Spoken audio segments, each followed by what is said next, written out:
he lost 1 crore rupees in one single night. बाप रे, please ये मत करो, दूर रहो, कम करो, रूथलेसली, मर्सीलेसली कम करो। नहीं जरूरत है स्विगी जोमेटो की, मत करो। बोलो 2 महीने नहीं करेंगे, delete app delete. Warren Buffett is rich because he is living मोर।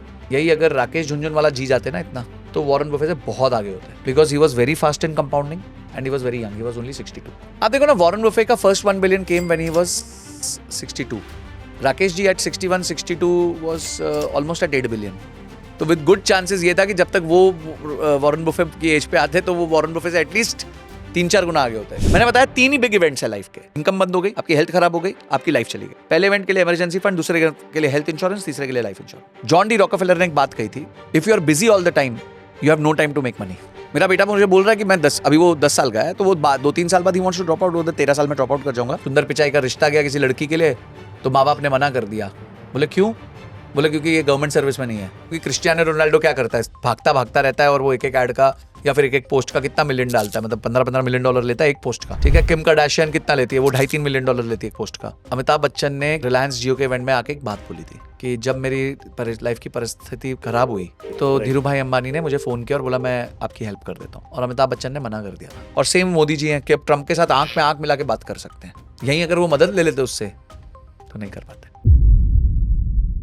तो हेलो दोस्तों, welcome back to my channel and आप लोगों का बहुत बहुत स्वागत है। जैसे आपको पता है, मैं आप लोगों के लिए इंटरेस्टिंग गेस्ट लेके आता रहता हूं। तो आज हमारे साथ दोबारा, ये मेरे शो पे पहली बार हो रहा है कि that somebody is coming once again. तो we are welcoming Sanjay sir, welcome again to the show. And उनको दोबारा बुलाने का पर्पस ये है बिकॉज पिछले वाले एपिसोड को इतना ज़्यादा प्यार मिला एंड बहुत सारे लोगों ने उसको बहुत लाइक करा, उनको उनकी एडवाइजेस से बहुत फ़ायदा भी मिला, बहुत सारे प्यारे प्यारे कमेंट्स आए, इसलिए आज हमने उनको दोबारा बुलाया अपने शो पे। एंड सेकेंड थिंग, आज के जो इस पॉडकास्ट से आप क्या सीखोगे, 2025 में क्या फाइनेंशियल प्लानिंग्स आपकी होनी चाहिए, किस तरफ आपको मूव करना चाहिए अगर आप प्रॉफिट बनाना चाहते हो, आपको किन सेक्टर्स को ध्यान रखकर इन्वेस्टमेंट करनी चाहिए या कोई स्टार्टअप करना चाहिए, तो उन सारी चीजों पे डिस्कस करेंगे। If you are a beginner, अभी आपने कॉलेज में हो या कॉलेज पास आउट हुए हो, आपको क्या करना चाहिए 2025 में, कैसे अपने फाइनेंसेस को आप मैनेज करोगे, यही सारी चीजों पे आज हम बात करने वाले हैं। तो आज का पॉडकास्ट आपके लिए बहुत इंटरेस्टिंग हो सकता है अगर आप 2025 में कुछ करना चाहते हो अपनी लाइफ में and you are the one जो 2025 को लेके बहुत सीरियस है। तो अगर आप वो पर्सन हो तो आपके लिए पॉडकास्ट होने वाला है, तो बने रहिए इस पॉडकास्ट में, आपको बहुत मजा आने वाला है। And we are welcoming Sanjay sir back on the show. So you are watching the Prateek show, let's begin the show.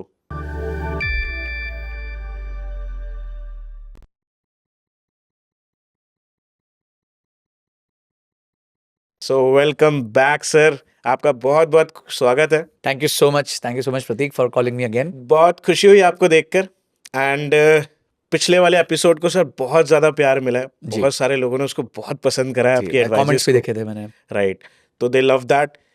Sir, आज के पॉडकास्ट की स्टार्टिंग में करना चाहूँगा एक ऐसी मार्केट के साथ जो बड़ी तेज हवा में जाती है और बड़ी तेज नीचे आ जाती है। We are talking about crypto, right. अभी आपने देखा होगा क्रिप्टो में जस्ट एक बूम आया था, एक बहुत टाइम बाद काफी ज्यादा मार्केट ने उड़ान पकड़ी और बहुत जल्दी नीचे गिर गई।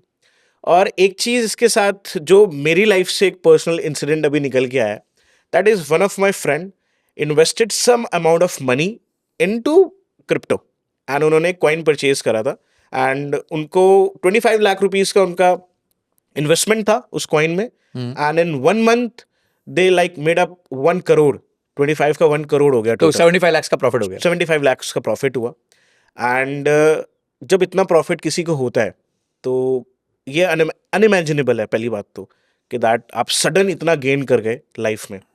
एंड उनके साथ एक और इंसिडेंट हुआ दैट इतना पैसा बनाने के बाद उनको एक चीज़ पता चली, that is crypto trading is the thing जी, जो बहुत सारे इन्फ्लुएंसर्स प्रमोट करते हैं, that you can make much more money in crypto trading. तो उन्होंने क्रिप्टो ट्रेडिंग स्टार्ट कर दी एंड थोड़ा पैसा शायद बनाया उससे and then he lost 1 crore rupees in one single night. बाप रे, एक ही रात में 1 ही रात में 1 करोड़ रुपीस का loss. Shit. What are your views on that कि दैट ये जो क्रिप्टो ट्रेडिंग चल रहा है, मैं चाहता हूँ sir, I want a real piece of advice from you, because मैं नहीं चाहता कि जितने लोग बर्बाद हो रहे हैं अब होंगे, उनको बचाना सर बहुत इंपॉर्टेंट है। True true true. उनको इस ट्रैप के बारे में समझाना बहुत ज़्यादा इंपॉर्टेंट है। What is it? देखो प्रतीक, ये तो बहुत सैड स्टोरी है एंड ऐसा कुछ हुआ है तो इट इज़, मतलब पहले 75 लाख कमाना राइट और उसके बाद इमीडिएटली उसको वाइप आउट करना, मतलब उस आदमी की मानसिकता पे क्या असर पड़ा होगा, I can only imagine. Right. और ये 25 लाख बनाने को उसको टाइम लगा होगा, मेहनत लगी होगी। हम्म। तो अब आप सोचो वो पूरा 25 लाख जो उसने डाला भी था, अगर वो 75 लाख की खोता तो एक बार को समझ आता, चलो ठीक है, जो प्रॉफिट बनाया था वही लॉस किया, पर जो राइट कैपिटल था वो भी वाइप आउट कर दिया। और Right. Just to tell you the bad news is कि जो 75 लाख उसने बनाया उसमें अभी भी उसको टैक्स देना पड़ेगा, क्योंकि एफएनओ का गेन्स जो है वो प्रॉफिट के साथ सेट ऑफ नहीं होता। Oh shit. तो वो 75 लाख पे उसको करीबन 25-26 लाख रुपए के आसपास का टैक्स देना है। तो वो तो ही कैन नॉट एस्केप। और अगर उसका लॉस हुआ है वो तब भी देना है। क्योंकि लॉस तो अलग चीज में हुआ ना। राइट क्रिप्टो जब आप बाय एंड होल्ड करते हो राइट। तो आपको उसमें 33% का प्रॉफिट पे टैक्स देना पड़ता है। ओके और अगर आप एफएनओ करते हो तो एफएनओ अलग आपकी बिजनेस इनकम मानी जाती है। तो ओके बिजनेस इनकम में अब लॉस हो गया, तो अब जो बिजनेस इनकम का प्रॉफिट होगा आगे जाके फ्यूचर में, ओके। उससे उसको सेट ऑफ मिलेगा, अभी नहीं मिलेगा। तो अभी इस चीज पे उसको 25 लाख रुपए का टैक्स आउट गो आएगा, उसके पास ऑप्शन नहीं है तो इस चीज इट मींस 1 करोड़ वो चले गए का। हाँ, 1 करोड़ वो चले गए एंड और 25 25 लाख अभी ये देगा। और उसके बाद यहाँ का जो लॉस है वो कवर करते करते उसको जितना टाइम लगेगा लगेगा, मतलब वो हमें नहीं पता। वो अगर वो सैलरीड है तो ये कवर ही नहीं कर पाएगा, अगर सैलरीड नहीं है तो जो बिजनेस से प्रॉफिट दिखाएगा उसमें से ये सेट ऑफ हो जाएगा। तो आगे कुछ सालों तक शायद उसको उस पार्ट पे टैक्स नहीं देना पड़ेगा। क्रिप्टो ट्रेडिंग सर, मैं चाहता हूँ, क्या है ये सच इसका क्रिप्टो ट्रेडिंग का? देखो आपने अभी वर्ड यूज किया कि इन्फ्लुएंसर्स शिफ्ट हो गए हैं राइट क्रिप्टो ट्रेडिंग पे। उसका रीजन है, उसके दो रीजन ये है कि पहला रीजन ये है कि सेबी ने अब क्रैकडाउन कर दिया कि कोई लाइव ट्रेडिंग नहीं करेगा। ओके। हाँ, कोई लाइव मतलब ट्रेडिंग आप कर लाइव ट्रेडिंग करके नहीं दिखा नहीं सकते? कर ही नहीं सकते। It is considered as a complete एक सजा है, राइट ठीक है। तो अब आप क्या करोगे फिर? तो उन्होंने कहा कि भाई आप एजुकेशन के नाम पे 3 महीने पुराने प्राइसिंग दिखा सकते हो। तो यानी कि अब वो रियल टाइम जो आते थे बच्चे 20-22 साल के और आ जाएंगे और आपको देखेंगे वो देखो ये कैंडल नीचे जा रही है, कैंडल ऊपर जा रही है, वो सब हो नहीं सकता। तो क्रिप्टो अभी भी अनरेगुलेटेड है, तो उस करके क्रिप्टो ट्रेडिंग, लाइव ट्रेडिंग काफी आसान है, ठीक है। Right second, crypto live trading जो है उसमें आज ब्रांड्स बहुत इन्वेस्ट कर रहे हैं, तो वो चाहते हैं कि इन्फ्लुएंसर्स उसको प्रमोट करें कि क्रिप्टो लाइव आ जाए और people are ready to pay good amount of money for that right to the influencer, right. क्योंकि ऑब्वियसली अकाउंट ओपनिंग करवानी है करना। हाँ तीसरा जो है क्रिप्टो ट्रेडिंग में लेवरेज बहुत ज्यादा होती है, यानी Okay. कि आप 1 रुपए से 100 रुपए का भी काम कर सकते हो। अच्छा। तो आप समझो आपने 1 रुपए लगाया हाँ। और 100 रुपए का ट्रेड लिया और वो 1 रुपया नीचे गिर गया, तो आपका पूरा कैपिटल जीरो हो जाएगा। और ये चीज स्टॉक ट्रेडिंग में नहीं स्टॉक होती? ट्रेडिंग में 4 टाइम्स है, तो यानी अच्छा। 25 रुपए का आपका वो होता है। 100 रुपए बनेगी। हाँ, तो 25 पे आप 100 रुपए खेल सकते हो। तो अगर वो 105 नीचे जाता है तो आपका कैपिटल में से भी 5 ही माइनस होता है, पूरा माइनस नहीं हो जाता। आपका कैपिटल सुपड़ा साफ कहते हैं ना, जैसे अपन सुपड़ा Right. साफ नहीं होता। तो ट्रेडिंग, देखो ट्रेडिंग वैसे भी एक आर्ट है, सीखना पड़ता है, टाइम लगता है। और Right. क्रिप्टो ट्रेडिंग में क्रिप्टो बहुत वॉलेटाइल इंस्ट्रूमेंट है, तो आप कोई एक डायरेक्शन पकड़ोगे तो वो डायरेक्शन कंटिन्यूअस रहती है, वो पता नहीं होता, क्योंकि बहुत कम कॉइन्स है जो बहुत समय से चल रहे हैं। अभी जैसे ट्रम्प कॉइन आया तो ट्रम्प कॉइन पहले तो भाग गया, अब देखो 80% नीचे है वो, ठीक है। ऐसे ही मिलेनिया कॉइन आ गया, तो कोई ना कोई मीम कॉइन आता रहता है। तो ये क्या होता है, ये लोगों को थोड़ा उस टाइम के ना ट्रेंड को पकड़ के वैसा कॉइन बना देते हैं, लोगों को इकट्ठा करते हैं, गधा बनाते हैं और अपना पैसा निकाल के चले जाते हैं। तो basically you are funding somebody else's fun, simple आप कर रहे हो, आप अपने फंड से उसके फंड को जो है सपोर्ट कर रहे हो। राइट तो प्लीज ये मत करो, दूर रहो। और अगर करना था, जैसे आपके दोस्त का एग्जांपल लेते हैं, Right. उसने 25 लाख रुपए डाले, 75 लाख रुपए बना रही है, इसको ना विंडफॉल गेन कहते हैं। कभी कभी आपका नसीब होता है, राइट और जब नसीब होता है ना तो नसीब को ज्यादा खींचना नहीं चाहिए। राइट नसीब ने एक बार दिया ना, तो पहला रूल है उसका मनी मैनेजमेंट कर लेता। राइट। जो 75 लाख का प्रॉफिट था उसमें से 25 लाख टैक्स दे देता, 50 लाख बचता, 50 लाख में से 10 लाख की ट्रेडिंग करता, बचा हुआ 40 लाख जो है वो एक अच्छी जगह पे, राइट जगह पे इन्वेस्ट कर देता, चाहे एफडी में ही कर देता फॉर द टाइम। मेरे पापा हमेशा एक बात बोलते हैं सर, कि पैसा मांगने से पहले भगवान से समझ मांग लेना। हाँ, सही कह रहे हो, बिल्कुल सही कह रहे हो। बिकॉज पैसा आपके पास आ सकता है, हाँ बट आप उसको बहुत जल्दी गवा भी सकते बिल्कुल, देख लो आपने एग्जाम्पल हैं इन वन नाइट सर। हाँ, और ये भाई ने तो मतलब 1 करोड़ आ गया होगा तो इससे सोचा होगा मैं 1 का 10, 10 का 100, 100 का 1000 करूंगा, देख राइट ऐसे माइंड में आता है। उस टाइम पे तो आपको निज भगवान है वाली फीलिंग आती है। राइट मैंने अपने 18 साल में बहुत भगवान देखे हैं ट्रेडिंग में, और बाद में उनको इंसान बनते हुए और उसके बाद हैवान बनते व्हाट हुए आर द देखा। अच्छा सर, जैसे ट्रेडिंग को एक बहुत बड़ा गेम बना दिया गया है on the influencer marketing side, कि दैट बहुत सारे इन्फ्लुएंसर्स या इंस्टाग्राम पे लोग इसको प्रमोट करते हैं कि आप हमारे कोर्सेज खरीदो, ये खरीदो, हमने इतना बड़ा गेन करा है लाइफ में. What are the percentage of the people who are making actual money from out of it? मतलब कितने लोग हैं जो एक्चुअल पैसा बना पाते हैं इसमें? देखो सेबी कहता है ओवर अ 3 year पीरियड हाँ जी. 93% लोग पैसा नहीं बनाते, 93% लोग पैसा नहीं बनाते नहीं हैं. बनाते हैं. Only 7% 7% of people बनाते make हैं, money. ठीक है. तो 7% में से भी 1% जो है वो साल का 1 लाख रुपए से ऊपर बनाते Only 1 lakh rupees. हैं. Only 1 lakh. हाँ, और ये ट्रेडर बेस जो पकड़ा गया है वो पकड़ा गया है करीबन 1 करोड़ लोगों का. मतलब 1 करोड़ ट्रेडर्स माने जाते हैं इंडिया में जो हैं इस टाइम, जो ट्रेड कर रहे हैं एफएनओ में. उनमें से 1% लोग, यानी 1 लाख लोग ही सिर्फ एक साल का 1 लाख से ऊपर बना पा रहे हैं. और जो ये जितना बड़ा दिखाया जा रहा है, all this is just a bubble. It is a bubble. It is absolutely a bubble. देखिए, ट्रेडिंग को मैं कहूंगा कि देखो, trading can become your career. Trading से किया जा सकता, ऐसा नहीं है नहीं किया जा सकता, राइट. पर भाई सीखना पड़ता है. और ये पागलपन नहीं चलता वहां पे कि आप इस तरीके से कैपिटल मैनेजमेंट करो. ये तो कोई रूल ही नहीं है. हमारा तो रूल सिंपल होता है कि आपके कैपिटल को आप 20 हिस्सों में बांटोगे. हाँ. और 20 हिस्सों में बांटोगे और 20 बार, मतलब आप ये जिसको हम मनी मैनेजमेंट कहते हैं, कि ज्यादा से ज्यादा 5% आपका कैपिटल एक ट्रेड में लॉस हो सकता है. उसने तो 100% छोड़ो, उसने तो 100% से ज्यादा कैपिटल वाइप आउट कर लिया टोटल. और अभी उस पर लायबिलिटी अलग है, टैक्स और देना है अभी. तो ये फिर ट्रेडिंग नहीं है, ये प्योर गैम्बलिंग है. और अगर आप मार्केट को गैम्बलिंग माइंडसेट से जाओगे, कोई भी मार्केट को, क्रिप्टो छोड़ो, स्टॉक एक्सचेंज को भी अगर आप गैम्बलिंग माइंडसेट से लेके जाओगे तो आपका लॉस होना तय है, बर्बाद होने तय आप ये देखो कि जब उस बंदे ने बाय एंड होल्ड किया, राइट, तो पैसा बनाया, राइट, 25 का 1 कर दिया. बिल्कुल. उस टाइम तो ट्रेड नहीं कर रहा था वो, नहीं, उस टाइम उसने खरीदा और फिर खरीदने के जस्ट बाद इन्वेस्ट करे. इसको कहते हैं अपॉर्चुनिस्टिक बाइंग. राइट. अगर वो उस दिन कम भी हो जाता तो ऐसे जीरो नहीं होता. नहीं, ऑफ कोर्स. जो 25 लाख था वो शायद 20 रह जाता, 15 रह जाता, जीरो नहीं होता. ठीक है ना. पर ये जो 25 का जीरो उसने किया और अपने 75 को भी जीरो कर दिया, वो जो हुआ वो हुआ क्योंकि उसको ट्रेडिंग की लत थी और उसको था कि मैं ओवरनाइट रिच बन जाऊं. ऐसा कहते हैं कि that if you are do trading, मतलब मुझे ऐसा बोलना नहीं चाहिए, some of the things life में कुछ चीजें ऐसी हैं जब आप कर रहे हो तो आपका सेल्फ कंट्रोल बहुत जरूरी है. That when to stop, it is the most important thing. और मुझे लगता है ट्रेडिंग में सबसे बड़ी दिक्कत यही है, वो एक जुए की तरह है, गैम्बल की तरह है, कि दैट आप चाह के भी नहीं कभी कभार रुक पाते हो, because you think that 1 lakh से 2 लाख बना, और 2 लाख से 4 बनेगा, और 4 से 10, और एक दिन बहुत जल्दी सब कुछ बदल दूंगा. बिल्कुल सही है.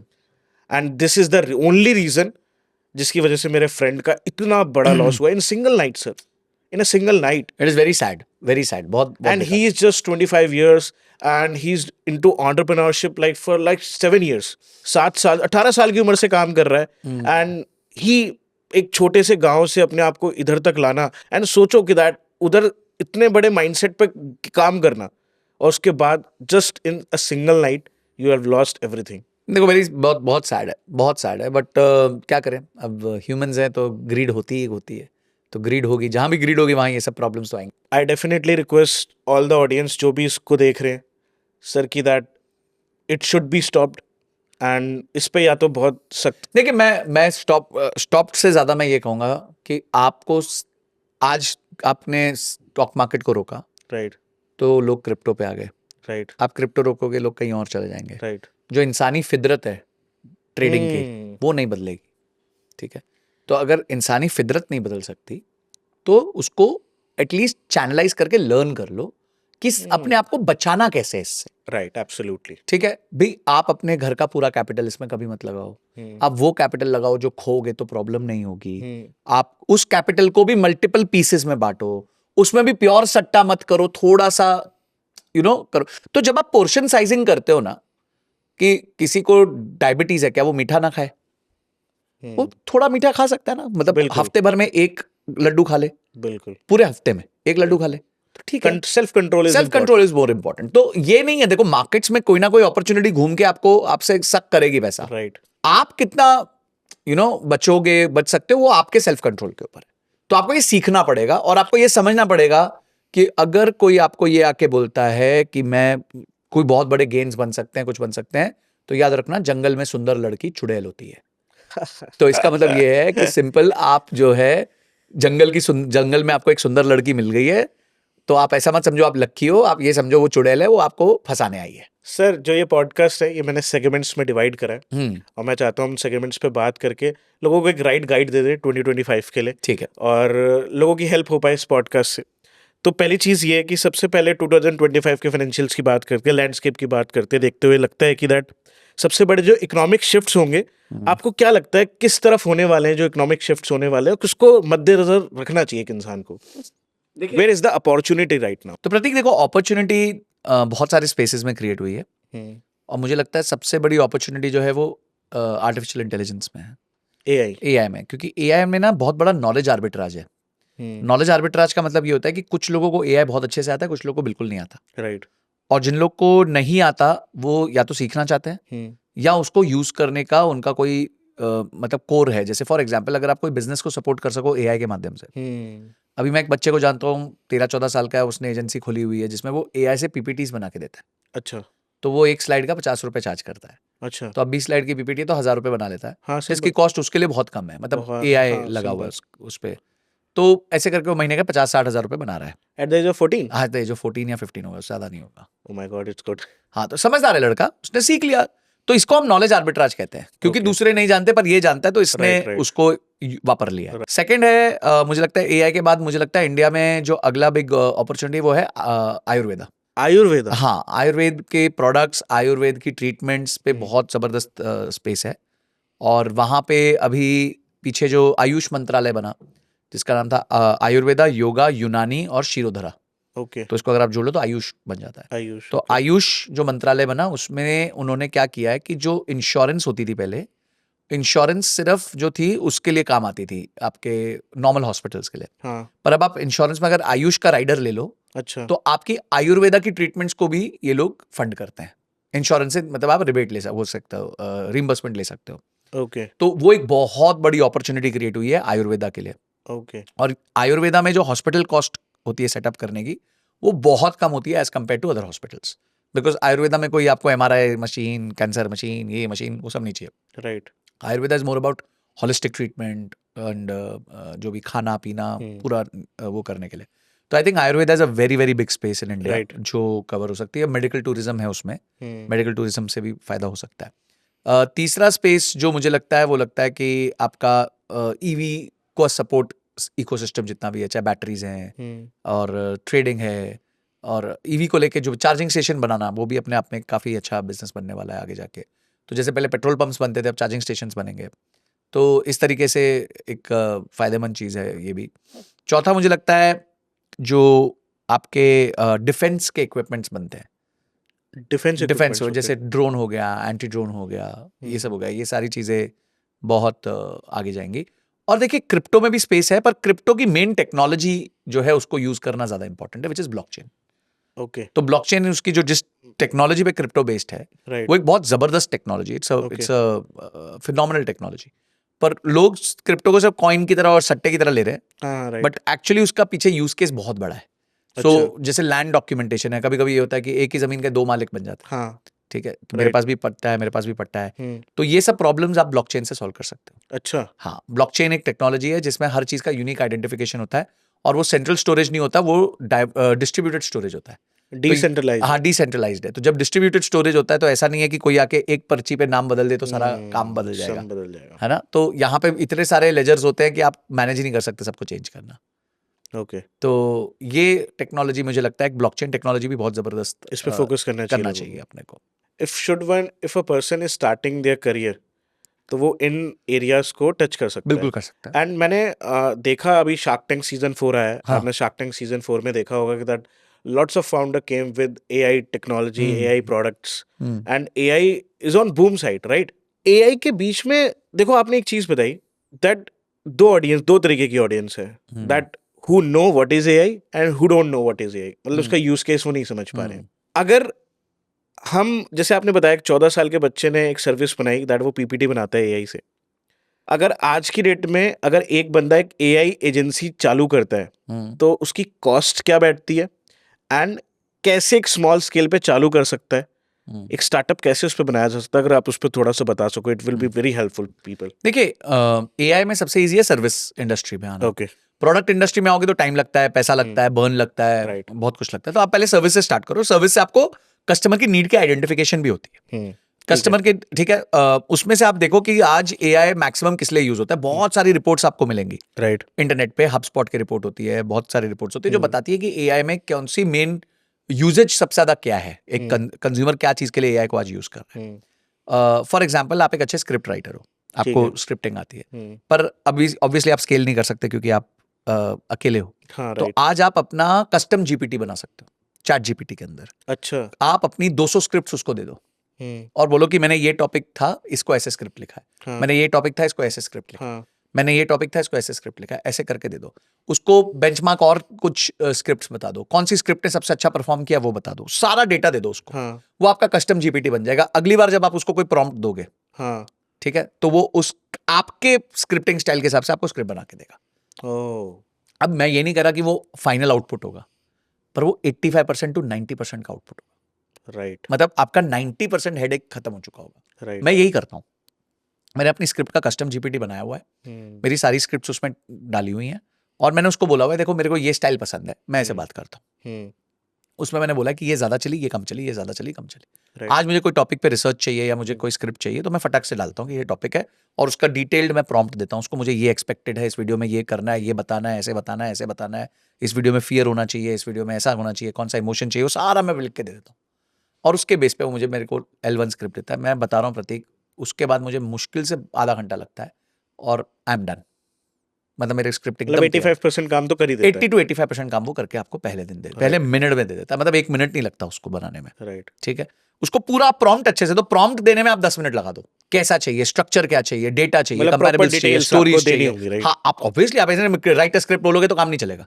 जितना डिटेल में जैसे बताओगे, और आप सोचो अगर आपके सामने एक ह्यूमन होता तो आप उसको कैसे इंस्ट्रक्शन दे रहे होते हैं। तो आप उसको बता देना, अच्छा एक काम कर, स्क्रिप्ट में ये करना है, ये करना है, तो समझो आप ह्यूमन से ही बात कर रहे हो। उसको वैसे ही इंस्ट्रक्शन दो।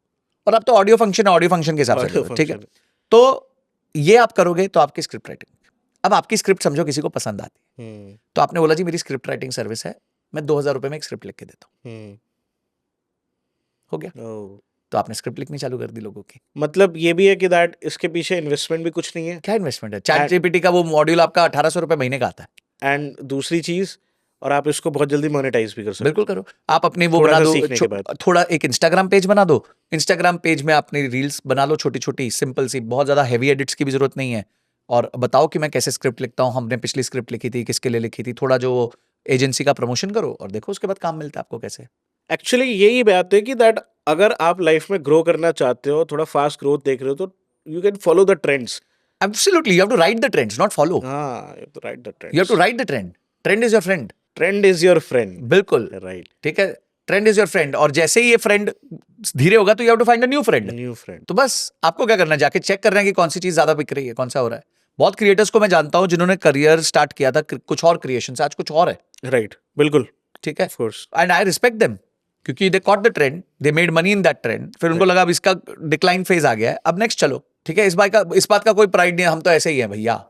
तो ट्रेंड को आइडेंटिफाई करो, ट्रेंड को राइड करो, और जब ट्रेंड स्लो रहा हो तो न्यू ट्रेंड को पकड़ लो। तो मतलब अगर कोई इंडिविजुअल स्टार्ट करने की सोच रहा है तो दे कैन हाँ, फॉलो दिस। स्क्रिप्ट राइटिंग है, एडिटिंग है, आजकल एआई बेस्ड एडिटिंग होने लग गई है, पिक्चर जनरेशन है, उसके बाद पीपीटी जैसे मैंने आपको बताया है, और बहुत कुछ है। आप लोग आजकल वो रखते हैं, जैसे घोस्ट राइटर्स होते हैं, तो आप स्टोरीज लिख सकते हो, लोगों के लिए पोस्ट्स लिख सकते हो। Right. लिंक्डइन की मैं एक पोस्ट लिखूंगा, मैं लेट्स से 500 रुपए चार्ज करूंगा, Right. 700 रुपए, कितना टाइम लगेगा लिंक्डइन की एक पोस्ट लिखने को? मुश्किल से आपको 10 मिनट लगेंगे। Right. दिन में आपने 5 पोस्ट भी लिख दी, 2500 रुपए कमा लिए। बिल्कुल महीने में आपने 20 दिन में काम किया, 50,000 रुपए कमा लिए। सही बात है। तो आपको ऐसे तो सोचना पड़ेगा ना, और शुरू में क्लाइंट लाना इजी नहीं होगा, टाइम लगेगा, पर धीरे धीरे आपका काम का वॉल्यूम इतना ज्यादा कंपाउंड हो जाएगा, आप 6 महीने में 1000 पोस्ट लिख चुके होगे। आपको Right. पता होगा कि क्या करना है यार, अच्छा ऐसे पोस्ट लिखनी है, ठीक है। You will gain experience also, काफी हेल्प तो होगी आप आगे पहले जाके, दिन मतलब मत सोचो, मतलब वो Rome was not in built in a day ना, तो टाइम लगता है, पर टाइम दोगे तो बन जाएगा, अच्छा कुछ बन जाएगा। आप नौकरी से ज्यादा कमा पाओगे। देखो नौकरी आपने स्टार्ट की 25,000 की, सही बात है। 3 साल बाद वो 50,000 की नहीं होगी, नहीं बहुत होगी। मुश्किल है। हाँ, नहीं होगी। ठीक है, धीरे धीरे ग्रो करेगी, 10% भी ग्रो करी तो कितने पहुंच जाओगे आप? 35,000 तक पहुंच जाओगे, ज्यादा 40,000, बट अगर आप 50,000। 3 साल अपनी एजेंसी चला लोगे ना, तो you'll be able to make 1 lakh a month. मैं एक 26 साल की लड़की से मिला, वो ब्रांडिंग का वो करती है, काम करती है for international brands sitting in India. 1-2 websites पे उसने अपने आप को लिस्ट किया हुआ, जैसे कॉन्ट्रा है, ये सब है। अच्छा। And she is making 3.25 lakh रुपए महीना, 50-60 घंटा काम करती है। 3.5 lakh rupees a month। 2.75 lakhs and she is 26 साल की है। बहुत लोगों के साल का पैकेज नहीं होता इतना। साल का पैकेज नहीं होता इतना, बट उसको टाइम लगा, उसको लगा 1 साल। बट फिर भी सर, जैसे आपने बताया, अगर आप 10,000 से स्टार्ट 15,000 से स्टार्ट कर रहे हो, 3 साल में 50,000 भी नहीं होंगे। और मैं कह रहा हूँ सैलरी के साथ साथ स्टार्ट कर लो, हाँ, काम के साथ साथ स्टार्ट, थोड़ा 2 घंटा दे दो। आपको जैसे ही दिखे कि मेरा काम जो है वो सैलरी से ज्यादा धीरे धीरे आने लग गया है, या मेरे टाइम में को start कर सकते हो। कंटिन्यूअसली स्टार्ट हो गया है, तो इसको छोड़ दो, फिर आप एजेंसी बनाओ अच्छे से प्रॉपरली इसको।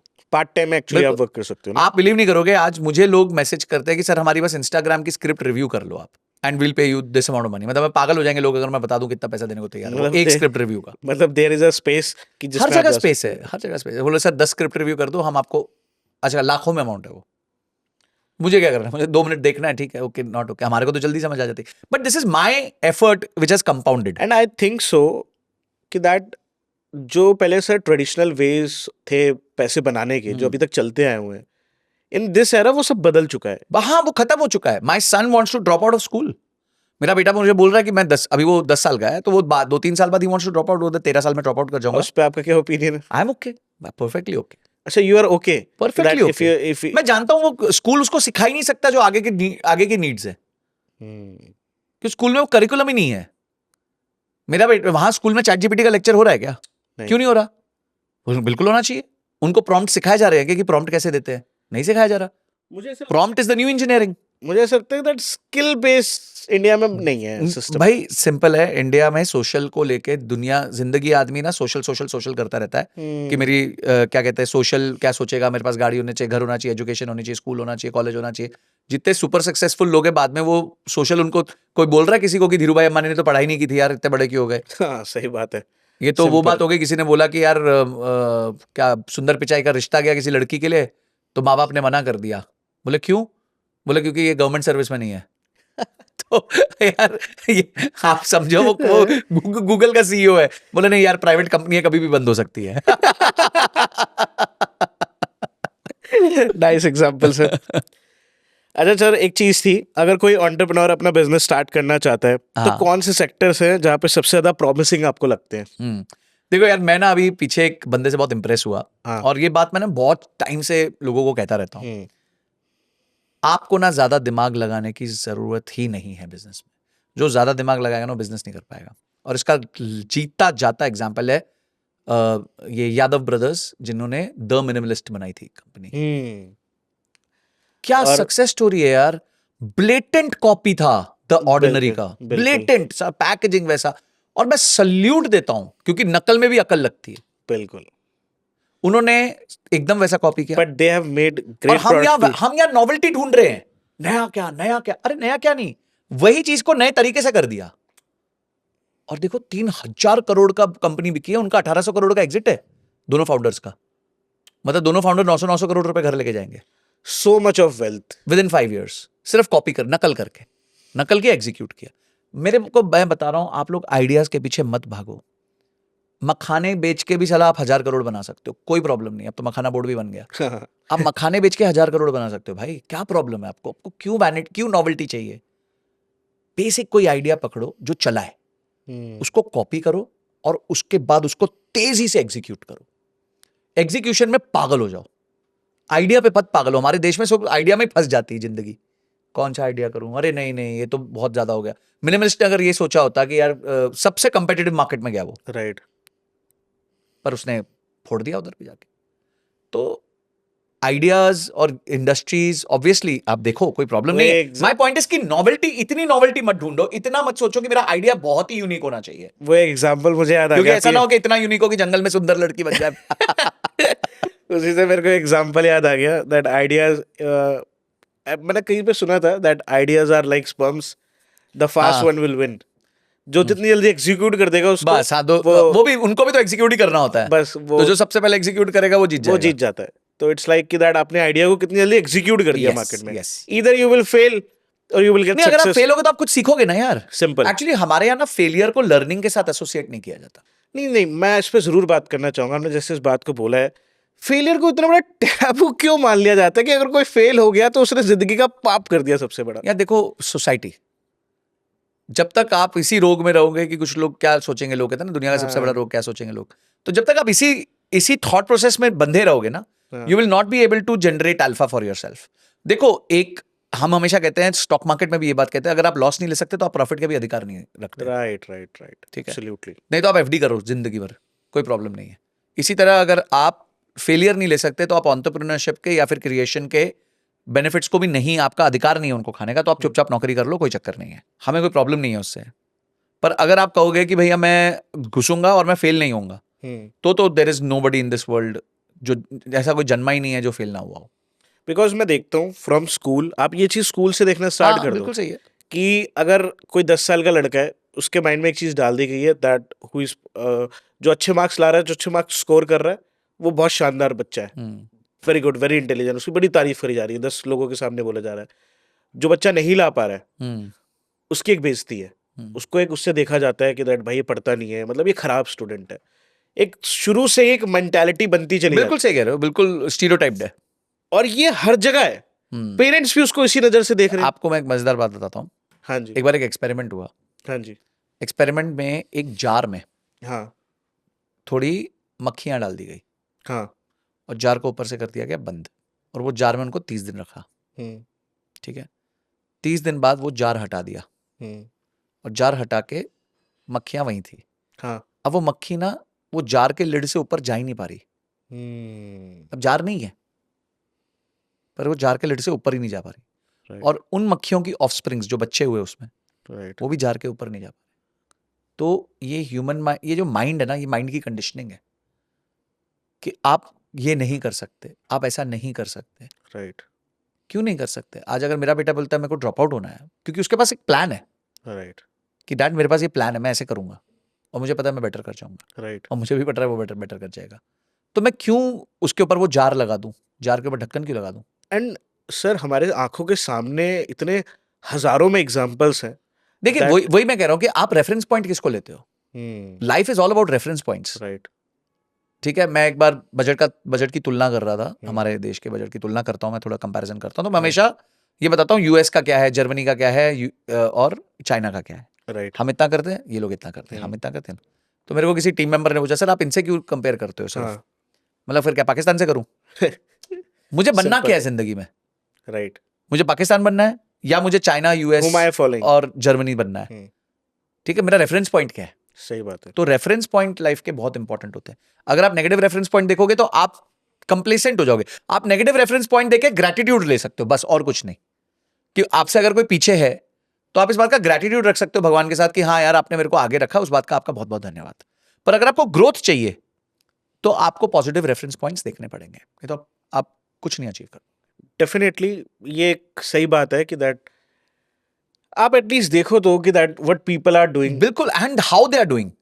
मेरे को सर मेरे एक मेंटर ने बहुत अच्छी बात बोली थी व्हेन आई वाज जस्ट 19 और मैंने जस्ट अपना बिजनेस स्टार्ट करा था, तो मेरे को उन्होंने एक चीज़ बोली। उन्होंने कहा भाई तेरे को अपनी ज़िंदगी के फेलियर सबसे बड़े नज़र आ रहे होंगे, तेरे को ऐसा लग रहा होगा कि तेरी ज़िंदगी में जो पहाड़ है वो दुनिया का सबसे बड़ा पहाड़ है, हाँ, बट अगर तू किसी और से उसको कंपेयर करेगा जो बहुत सक्सेसफुल हुआ है, तेरा पहाड़ उसके सामने राई का दाना है। सही कह रहे हो।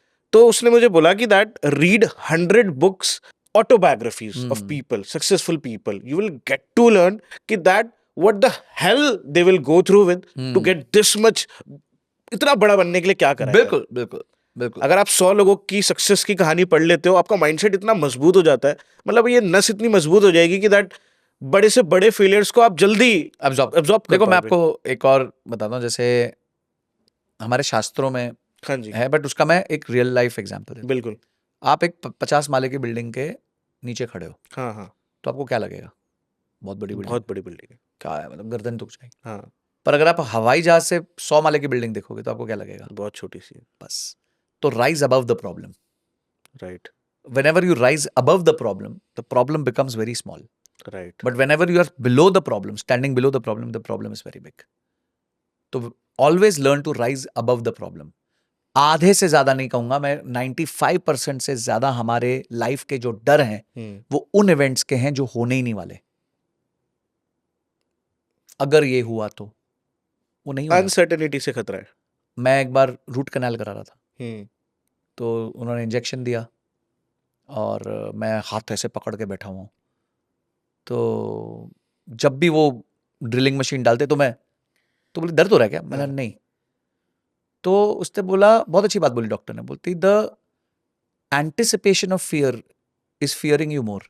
हाँ, योर एंटिसिपेटिंग की दर्द होगा। डर का भी डर है। हाँ, तो आप है ना मत एंटिसिपेट करो, बैठ जाओ। हो सकता है एक आधी बार लगेगा, हो सकता है, पर वो ऐसा नहीं है कि आप मर जाओगे, हल्का सा पेन होगा। मैं बैठ गया, कुछ नहीं हुआ, पूरी रूट कनाल निकल गई, पता ही नहीं चला। तो फियर को एंटिसिपेट मत करो, फियर के ऊपर राइज करो। अगर इसने ऐसा कर दिया तो क्या होगा, इसने ऐसा कर दिया तो क्या होगा, तब की तब देखेंगे यार। तब की तब अपनी देख प्रेपरेशन करेंगे, और Right. गलत होंगे तो गलत होंगे, सही होंगे तो जीत सही जाएंगे, होंगे। गलत होंगे तो सीख जाएंगे, सिंपल सी बात है। Absolutely right. अगर सर 2025 की बात करें, what are the right investment vehicles जो आपको लगता है प्रॉमिसिंग है 2025 में, चाहे वो म्यूचुअल फंड हो, स्टॉक मार्केट हो, क्रिप्टो करेंसी हो, मतलब वे टू स्टार्ट इन्वेस्ट। अगर कोई बिगनर स्टार्ट कर रहा है इन्वेस्ट करना, तो उसको कहाँ से स्टार्ट करना चाहिए? What are the promising sectors आपको लगता है जो आप रोटी कब से खा रहे हो? बचपन से? तो बस इसी तरह इन्वेस्टमेंट्स है। म्यूचुअल फंड्स हम भी बचपन से खा रहे हैं, आज भी खाएंगे, हमेशा खाएंगे। देखो, आपको समझना है कि लोगों, अभी आपने मेरे को इतनी अच्छी कहानी सुनाई, राइट। ट्रू स्टोरी सुनाई, बिल्कुल। उससे एटलीस्ट लोगों को ये समझ जाना चाहिए कि ये जो नए वैनिटी प्रोडक्ट्स आते हैं, नोवेल्टी प्रोडक्ट्स आते हैं, राइट। वो बेस्ट इन्वेस्टमेंट्स नहीं होते, क्योंकि आप उनके बारे में जानते नहीं हो। राइट। बेस्ट इन्वेस्टमेंट्स ये होते हैं जिनके बारे में आप जानते हो। हम्म। अब आप किन के बारे में जानते हो? आप एफडी के बारे में जानते हो। राइट। अगर आपको सेफ्टी चाहिए तो आप एफडी में इन्वेस्ट करते हो। हम्म। आप बड़ी कंपनीज को जानते हो, देश की Right. सारी बड़ी कंपनीज को देखा है आपने। हम्म। रिलायंस इतने साल से है, टीसीएस है, इन्फोसिस है, एचडीएफसी Right. बैंक, आईसीएस है। ओवरनाइट तो नहीं मरेंगे, नहीं। तो इनमें डाल दो। डायरेक्ट नहीं डाल सकते, डर लगता है, म्यूचुअल म्यूचुअल फंड। फंड्स के थ्रू डाल दो, इंडेक्स फंड्स के थ्रू डाल दो। ठीक है। ठीक है। और तीसरा, भारत की ग्रोथ कहाँ से आएगी? स्मॉल और मिड कैप कंपनी से आएगी, जब वो बड़ी हो जाएंगी। बिल्कुल। 2014 में जो 250 स्मॉल कैप कंपनीज थी, उसमें से 3 कंपनी आज लार्ज कैप है। अच्छा। ठीक है। ठीक है। अब स्मॉल कैप से लार्ज कैप आने में उनकी वैल्यू बड़ी होगी, बहुत रिटर्न दिया होगा। 43 टाइम्स का 43 दैट इन 10 ईयर्स। मैसिव। ठीक है। इनमें से करीबन 125 कंपनीज, 125 बोल रहा हूँ, सॉरी, इनमें से करीबन 60-70 कंपनीज मिड कैप बनी इसी स्मॉल कैप में से। वो भी अच्छी ठीक है। ग्रोथ ही है। तो उन्होंने रिटर्न्स दिया 16 गुना का औसतन रिटर्न। और इनमें से जो कुछ ना बन पाई, मतलब मिड कैप नहीं बन पाई, लार्ज कैप नहीं बन, वो स्मॉल कैप रह गई, उन्होंने भी औसतन 3 से 4 गुना का रिटर्न दिया। That is also good. तो यानी छोटी कंपनीज जो होती हैं उनमें रिटर्न्स देने के चांसेस ज़्यादा होते हैं। तो बोले सर, मैंने तो जो छोटी कंपनी दी थी वो रिटर्न नहीं देती। आपने छोटी कंपनी नहीं ली थी, आपने कचरा लिया था। इस पे जरूर बात करते हाँ। हैं sir, that how to choose a stock. मतलब मैं अगर कोई स्टॉक देख रहा हूँ, मेरे सामने एक कंपनी है, तो मुझे क्या की कंपोनेंट्स को मद्देनजर रखते हुए इन्वेस्ट करना चाहिए सबसे पहले, अगर मैं इन्वेस्ट करने जा रहा हूँ तो? देखो, मैं तो स्टॉक्स करता नहीं हूँ, okay. I don't invest in stocks directly. Okay. मैं तो म्यूचुअल फंड करता हूँ, ईटीएफ्स करता हूँ, ओके। क्योंकि मुझे पता है कि मैं बेस्ट नहीं हूँ स्टॉक पिकिंग में। ठीक है। और मेरे को क्या है, दुनिया का कोई भी बंदा बेस्ट नहीं है, क्योंकि ओवर 20 ईयर होराइजन 94% जो म्यूचुअल फंड्स हैं वो इंडेक्स को भी नहीं बीट कर पाते। अच्छा। हाँ, ये यूएस का डेटा है। इंडिया का थोड़ा अच्छा हो सकता है, इंडिया का 80 हो सकता है। Might be. ठीक है, मतलब 80% लोग जो नहीं बीट कर पाएंगे। तो मैं क्यों दिमाग लगाऊं? मुझे ज़्यादा नहीं ज़्यादा देर कमाना है। राइट। तो मेरा फोकस ये रहता है कि आप कुछ इंडेक्स फंड्स में डाल दो, कुछ ईटीएफ्स में डाल दो, एंड दैट्स अबाउट इट। उसके आगे आप ध्यान मत दो, ये आपका काम नहीं है। आपका काम है काम करना, तो आप उस पर काम करो, नौकरी करो, बिजनेस करो, व्यवसाय करो, जो करना है करो। यहाँ पे आप इसको छोड़ दो। पर अगर आपको लर्न करना है स्टॉक पिकिंग, तो आपको Right. फंडामेंटल एनालिसिस सीखना पड़ेगा। फंडामेंटल एनालिसिस में आपको टॉप डाउन अप्रोच सिखाई जाती है, जिसमें सबसे पहले आप इकोनॉमी को एनालाइज करते हो कि भारत देश की इकोनॉमी कैसी चल रही है, एज पर ग्लोबल इकोनॉमी कैसे चल रही है। फिर आपकी इंडस्ट्री की एनालिसिस होती है कि कौन सी इंडस्ट्री सही कर रही है, कौन सी इंडस्ट्री खराब कर रही है। उस इंडस्ट्री के अंदर फिर आपकी कंपनी जो आती है, उसमें उसके एनालिसिस कैसे करने हैं, उसके रेशियोज होते हैं, जैसे उसका लिक्विडिटी रेशियोज होते हैं, डेट टू इक्विटी रेशियोज होते हैं, आपके प्रॉफिटेबिलिटी रेशियोज होते हैं, टर्नओवर रेशियोज होते हैं, उनको समझना। और उसके बाद ये कंपनी आगे जाके क्या करेगी जिंदगी में, क्या किस तरह का बिजनेस है, किस तरह के प्रमोटर्स है, बहुत सारी चीजें देखनी पड़ती है, जो हमारा काम नहीं है। सर एक मतलब मुझे किसी ने, मैंने कहीं सुना था कि दैट आप उन सेक्टर्स को चूज कर सकते हो जिसके ऊपर गवर्नमेंट की नजर है। सेक्टर को चुन लो, आप तो सेक्टर का ईटीएफ ले लो। हाँ। Why are you banking on a stock? Right. ठीक है, या तो आपने बहुत अच्छी एनालिसिस करी है और आप उस स्टॉक को लंबे समय के लिए होल्ड कर सकते हो, राइट। तो फिर ठीक है, कोई प्रॉब्लम। बट अगर आपके मतलब उतने फंडामेंटल्स मजबूत नहीं है तो यू गो आप फॉर किसको आता है, किसको, मेरे को बताओ ना, एक नॉर्मल आदमी तो बेसिक्स ऑफ फाइनेंस नहीं जानता, राइट राइट। उसको ये तो पता नहीं कि इमरजेंसी फंड बनाना होता है और लाइफ में इंश्योरेंस खरीदनी होती है। सही सही सही। उससे ये अपेक्षा करना कि वो जाके कंपनी को एनालाइज करेगा और उस पर सीखेगा कि कौन से स्टॉक्स लेने हैं, I think it's the worst assumption we can ever make in life. Right. तो you can choose mutual funds, mutual funds, ETFs, ETF. बस इन दोनों में आप ट्रेड कर लो। मतलब म्यूचुअल फंड्स में लॉन्ग टर्म निवेश करो, ईटीएफ में अगर आप चाहते हो तो दिन में कभी कभी आप कभी भी खरीद सकते हो उसको। They are the best I think. मैं भी वही करता हूँ, देखो मैं ऐसा कुछ नहीं बताता जो मैं नहीं करता, I do the same thing. Okay. जैसे आपके ओपिनियन में इंडिया मार्केट में ऐसे कौन से सेक्टर्स हैं जिस पे आपको लग रहा है कि दैट रिटर्न मिलेगा, मिल सकता है, मतलब प्रॉमिसिंग सेक्टर्स हैं ये, इसमें अगर आप डाल देते हो पैसा तो यू आर सिक्योर्ड। मतलब कुछ लोग ऐसे होते हैं सर जो ये चाहते हैं कि दैट हमें बहुत ज़्यादा पैसा नहीं कमाना, बट हाँ वी वांट कि दैट हम एक अच्छा रिटर्न बना लें इस साल के एंड तक, एक अच्छा रिटर्न, प्रॉफिटेबल रिटर्न बना लें।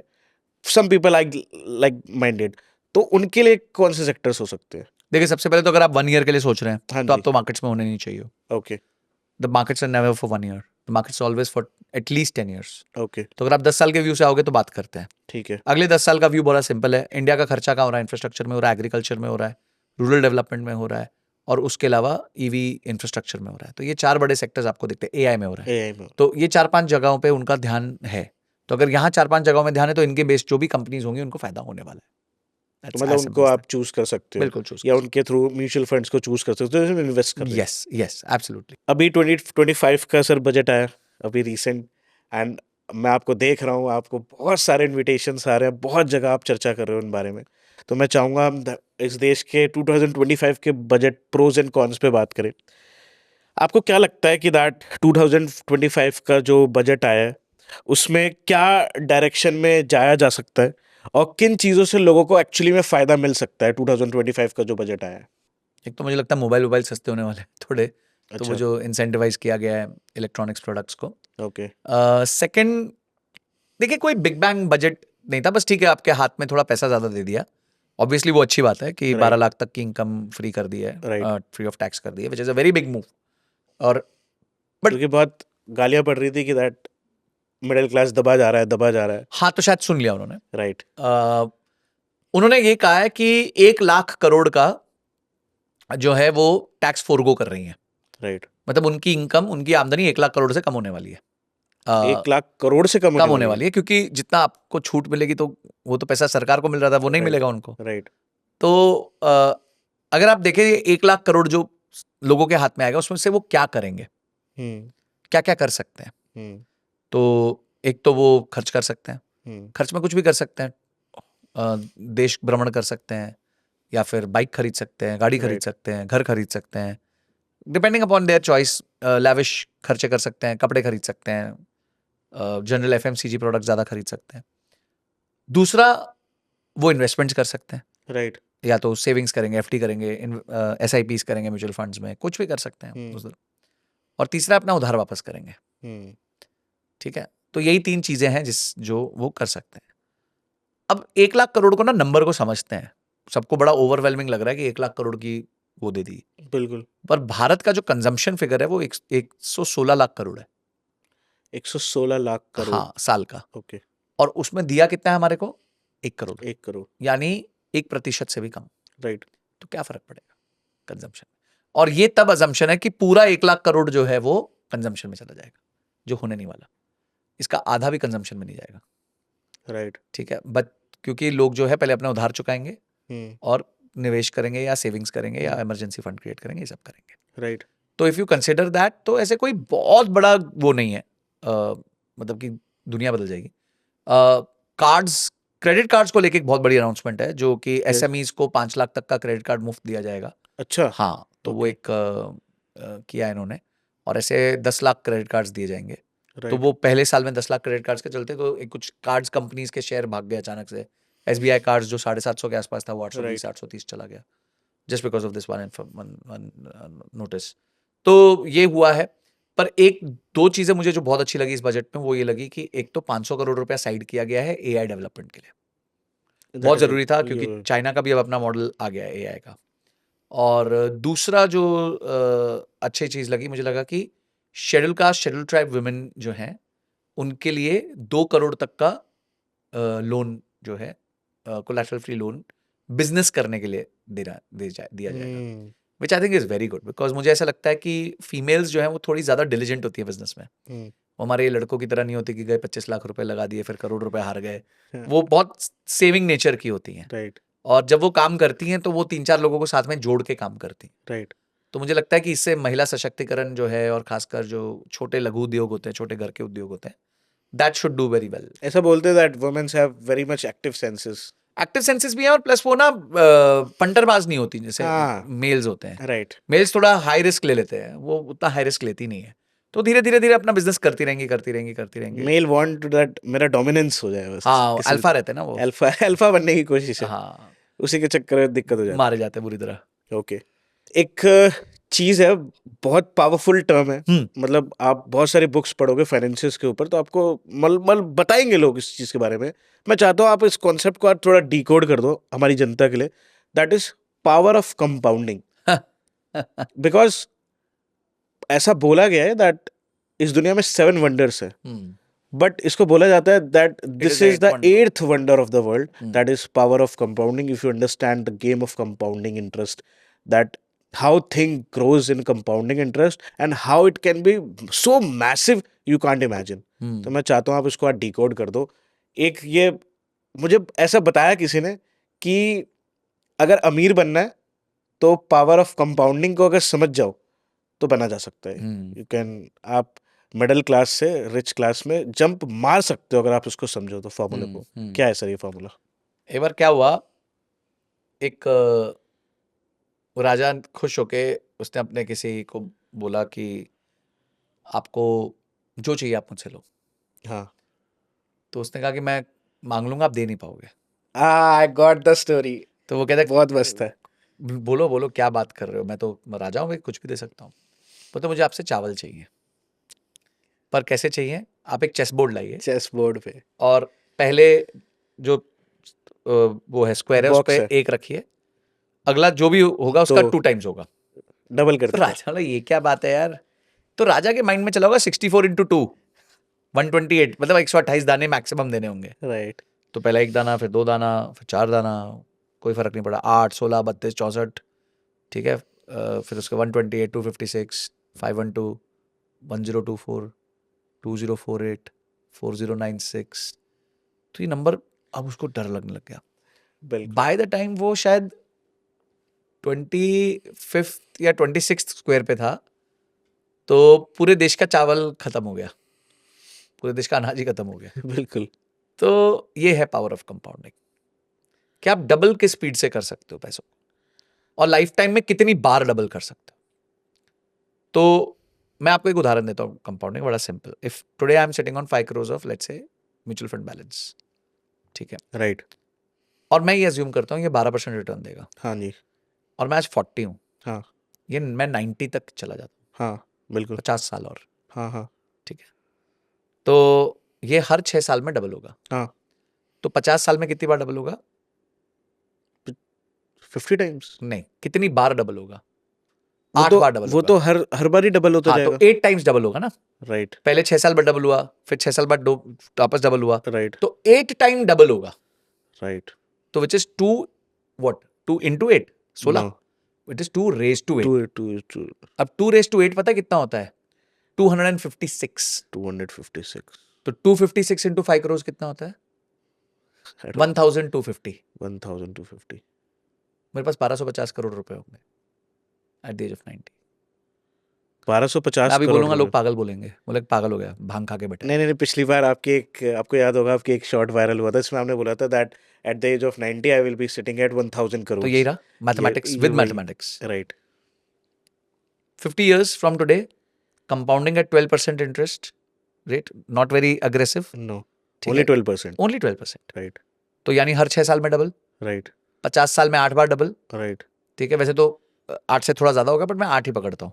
बिल्कुल। तो 2 raised to 8 is how much? 256। 256 into 5 is how much? Actually it is more than 1250, पर अपन 1250 करोड़। 1250। तो मैं बिना कोई नया पैसा डाले अपनी जिंदगी जी के मजे करके, चलो 1250 नहीं होगा, 1000 हो जाएगा, 1000 हो जाएगा, 1000 नहीं होगा, 800 हो जाएगा, 500 हो जाएगा। तो क्या बुरा है? Right, So this is the power of compounding. Okay, आप देखो मैंने सीधे 50 साल का होराइजन लिया है, राइट, क्योंकि मैं इंपॉर्टेंस क्या बताना चाहता हूँ, टाइम की। टाइम की। Warren Buffett is rich because he is living मोर।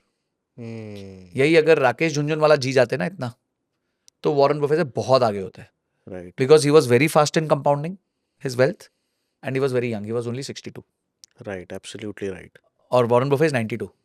तो अगर 30 साल और ये रह जाते, राइट। अपना राकेश जी रह जाते, तो वो खा जाते वॉरेन बफे को। और उन्होंने जाते-जाते एक बात बोली कि दैट मैंने अपनी ज़िंदगी में पैसा बहुत कमाया, हेल्थ नहीं कमा बट पाया, मैं हेल्थ पे ध्यान नहीं दे हेल्थ नहीं पाया। कमा ये मेरी पाया। ज़िंदगी की सबसे बड़ी कमी रहेगी, जिसको मुझे सही करना चाहिए था सही टाइम हाँ पे। एंड वॉरेन बफे ने उस चीज़ को बहुत अच्छे से एग्ज़ाम्पल बन के दिखाया है बिल्कुल। That if you can live long, अगर आप हेल्दी हो तो आप यू देखो कैन ना, make Warren more Buffett money. का first 1 billion came when he was 62 या 61। Hmm, Rakesh ji at 61 62 was almost at 8 billion. Right, तो विद गुड चांसेस ये था कि जब तक वो वॉरेन बफे की एज पे आते, तो वो वॉरेन बफे से एटलीस्ट 3-4 गुना आगे होते हैं, इफ नॉट राइट, 8 टाइम्स। 3-4 सही गुने तो बात, पक्के आगे होते सही बात है। और इसी चीज़ को एक चीज़ बताते हुए मैं ऑडियंस को कहना चाहूँगा, मैं एक चीज़ सर रोज़ देखता हूँ that in India health insurance को कोई वैल्यू नहीं करता। हैं। People don't value health insurance, और ये कोई ऐड नहीं है कि मैं ऐड दे रहा हूँ, बट मैं चाहूँगा कि अगर आप अबव 18 हो तो एक मिनिमम हेल्थ इंश्योरेंस ले लेना चाहिए, बिकॉज आप देख रहे हो बहुत हेल्थ इश्यूज है। ख़राब सिचुएशन है, और कभी भी आप हॉस्पिटल जाते हो 1-2 लाख 3 लाख का बिल कब बन जाएगा, एंड मोस्टली पीपल फिर भर नहीं पाते हैं, वो गवर्नमेंट हॉस्पिटल के चक्कर में रहते हैं।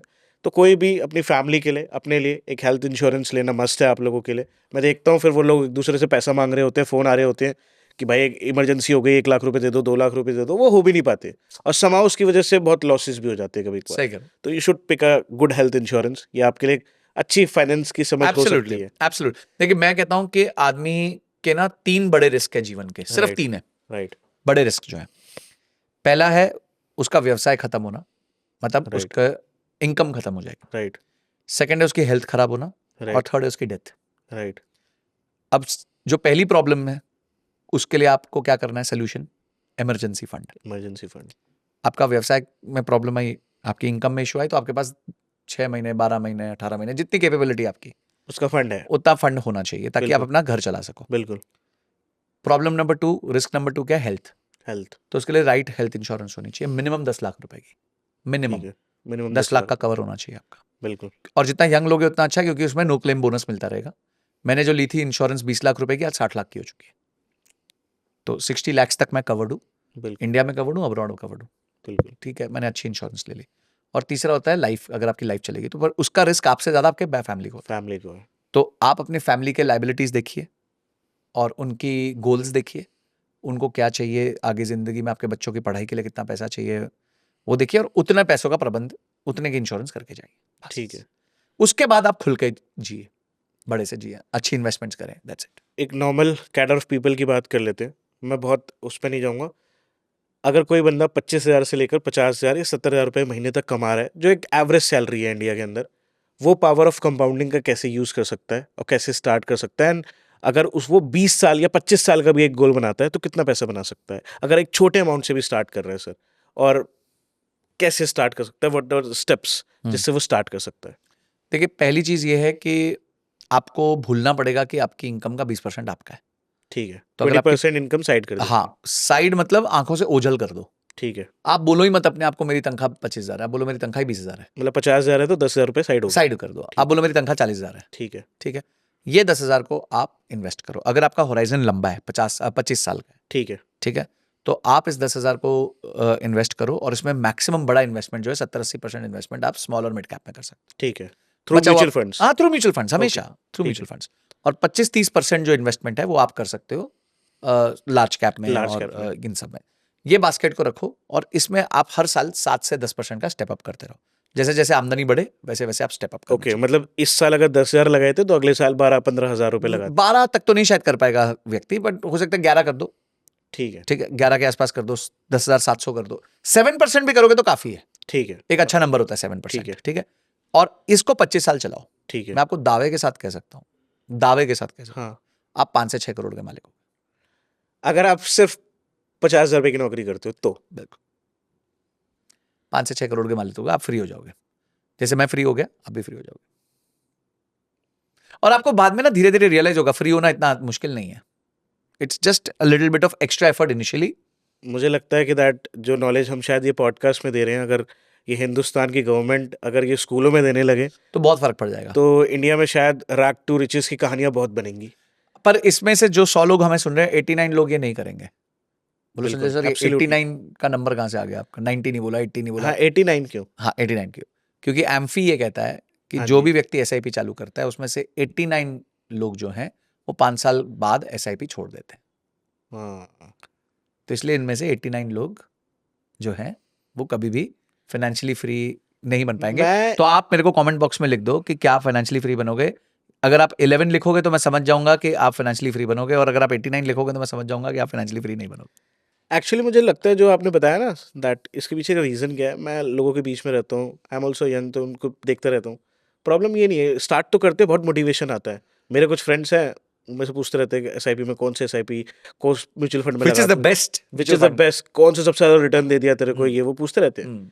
कुछ टाइम लगाते, 2 3 4 महीने काट पीट के कहीं से लगा देते मोटिवेशन में. और 4 महीने में जब रिजल्ट नहीं दिखते, और उसके बाद उनको एक चीज़ लगती है, सितंबर आ जाता है और सितंबर में एप्पल आता है और फिर वो बताता है कि इस बार आईफोन 17 आने वाला है और उसमें 3 कैमरे के अपने 4 कैमरे कर दिए और वो सारे पैसे निकालता है. वो उतने पैसे बन ही नहीं पाते तब तक जब आईफोन आएगा, और वो और पैसे मिला के आईफोन ले लेता है, पहले उसको इन्वेस्ट करता है और उधर ही उसका गेम खत्म हो जाता है. तो ये वर्ड ही गलत है ना. इन्वेस्ट नहीं करता, स्पेंड करता. स्पेंड करता है, सॉरी स्पेंड हाँ, करता तो अपने को राइट वर्ड्स यूज करना पड़ता है. अगर अपन स्पेंड बोलेंगे तो दिमाग क्वेश्चन करता है क्यों कर रहे हो. है. राइट इन्वेस्ट करते तो नहीं करता. अब रिच पीपल माइंडसेट देखो, ये मेरे पास आईफोन है, राइट. कौन सा वाला पता है? आई थिंक इट्स 14. नहीं, ये 12 प्रो मैक्स है. ये 12 प्रो मैक्स. ओके, ठीक है. वो तो सारे सेम दिखते हैं ना. हाँ, दिखते हैं सारे सेम है ना. हाँ. आपने 14 तक तो मेरे को अपग्रेड कर ही दिया. ठीक है, ये तो आप ही ने कर दिया, मेरे को ही जरूरत नहीं पड़ी. This is 12 pro max. This is this 12 was Pro. Bought in November of 2020. अच्छा. आज हम फरवरी ऑफ 2025 में बैठे हुए हैं, राइट और मुझे नहीं लगता मैं अगले 1-2 साल इसको चेंज करूंगा. मुझे जरूरत नहीं पड़ रही है. राइट. मैंने दूसरा फोन लिया, उसका रीजन ये था कि मुझे स्क्रीन बड़ा चाहिए था, तो Right. मैंने उसके लिए एक फोल्ड फोन लिया था. तो बट ये फोन मेरे को अपग्रेड करने की कोई जरूरत नहीं पड़ी. क्या मैं नहीं कर सकता? बिल्कुल कर सकते हो, एब्सोल्युटली, आप कभी भी. तो इसलिए मैं नहीं करता. क्योंकि जब आप कर सकते हो और आप नहीं करते हो ना, उसे पावर कहते हैं. वो आपको फाइनेंशियली फ्री बनाती है. अच्छा, अगर किसी चीज़ पे हम स्पेंड करते हैं, सपोज मुझे एक एप्पल का मैकबुक लेना है जिसकी कीमत 1 लाख रुपए है, मेरा फेवरेट है. अब देखो सर, कुछ चीज़ें ऐसी होती हैं ठीक जो है, दिल के agreed, करीब agreed, होती हैं, agreed. कि मतलब जिनको लेके खुशी मिलती है. Agreed agreed. अगर मैं वो खरीदना चाहता हूँ 1 लाख रुपए का मैकबुक, तो किस प्लानिंग के हिसाब से मुझे उसको खरीदना चाहिए? If I am buying that luxury product, कोई भी luxury product, if it can be a belt. अब कोई गुची की बेल्ट खरीद रहा है 35-40 हज़ार रुपए की, तो उसकी क्या उसको देखना चाहिए उसको स्पेंड करते समय? बहुत अच्छा क्वेश्चन है. पॉइंट नंबर 1 देखना चाहिए कि उसकी नीड है कि नहीं है. ठीक है. ठीक है. तो वैसे आधे टाइम तो होती ही नहीं. हाँ, तो नहीं होती तो वैसे तो डिस्कार्ड कर देना चाहिए. मैं आपको अभी लाइव एग्जांपल देता हूँ. बिल्कुल. मैंने एक बहुत अच्छा लैपटॉप लिया 1,60,000 रुपीज का. अभी आप, मैंने सुबह उसकी अनबॉक्सिंग हाँ, देखी मैंने है. अनबॉक्सिंग भी डाली आज उसकी. बिल्कुल. तो मैंने वो लिया लैपटॉप, एंड वो 1,60,000 का था. अब मैं आराम से उसका फुल डाउन पेमेंट कर सकता था. बिल्कुल. मैंने उससे पूछा क्या स्कीम है, तो उसने बोला सर कोई स्कीम नहीं है, मतलब डिस्काउंट नहीं है. डिस्काउंट नहीं है. मेरा स्कीम क्या है फिर, चलो बताओ. तो बोलता है कि वो है इंटरेस्ट फ्री EMI है. हाँ तो ठीक है. मतलब बोलता है कौन सा कार्ड है आपका. मैंने बताया मेरे पास कौन सा कार्ड है. तो उसने बोला कि एक काम करते हैं, इस पे चेक करते हैं. तो 18 महीने की इंटरेस्ट फ्री EMI निकली. अच्छा. तो मैंने बोला ठीक है, मैं इंटरेस्ट फ्री EMI पे जाऊंगा. मैंने स्वाइप कर दिया.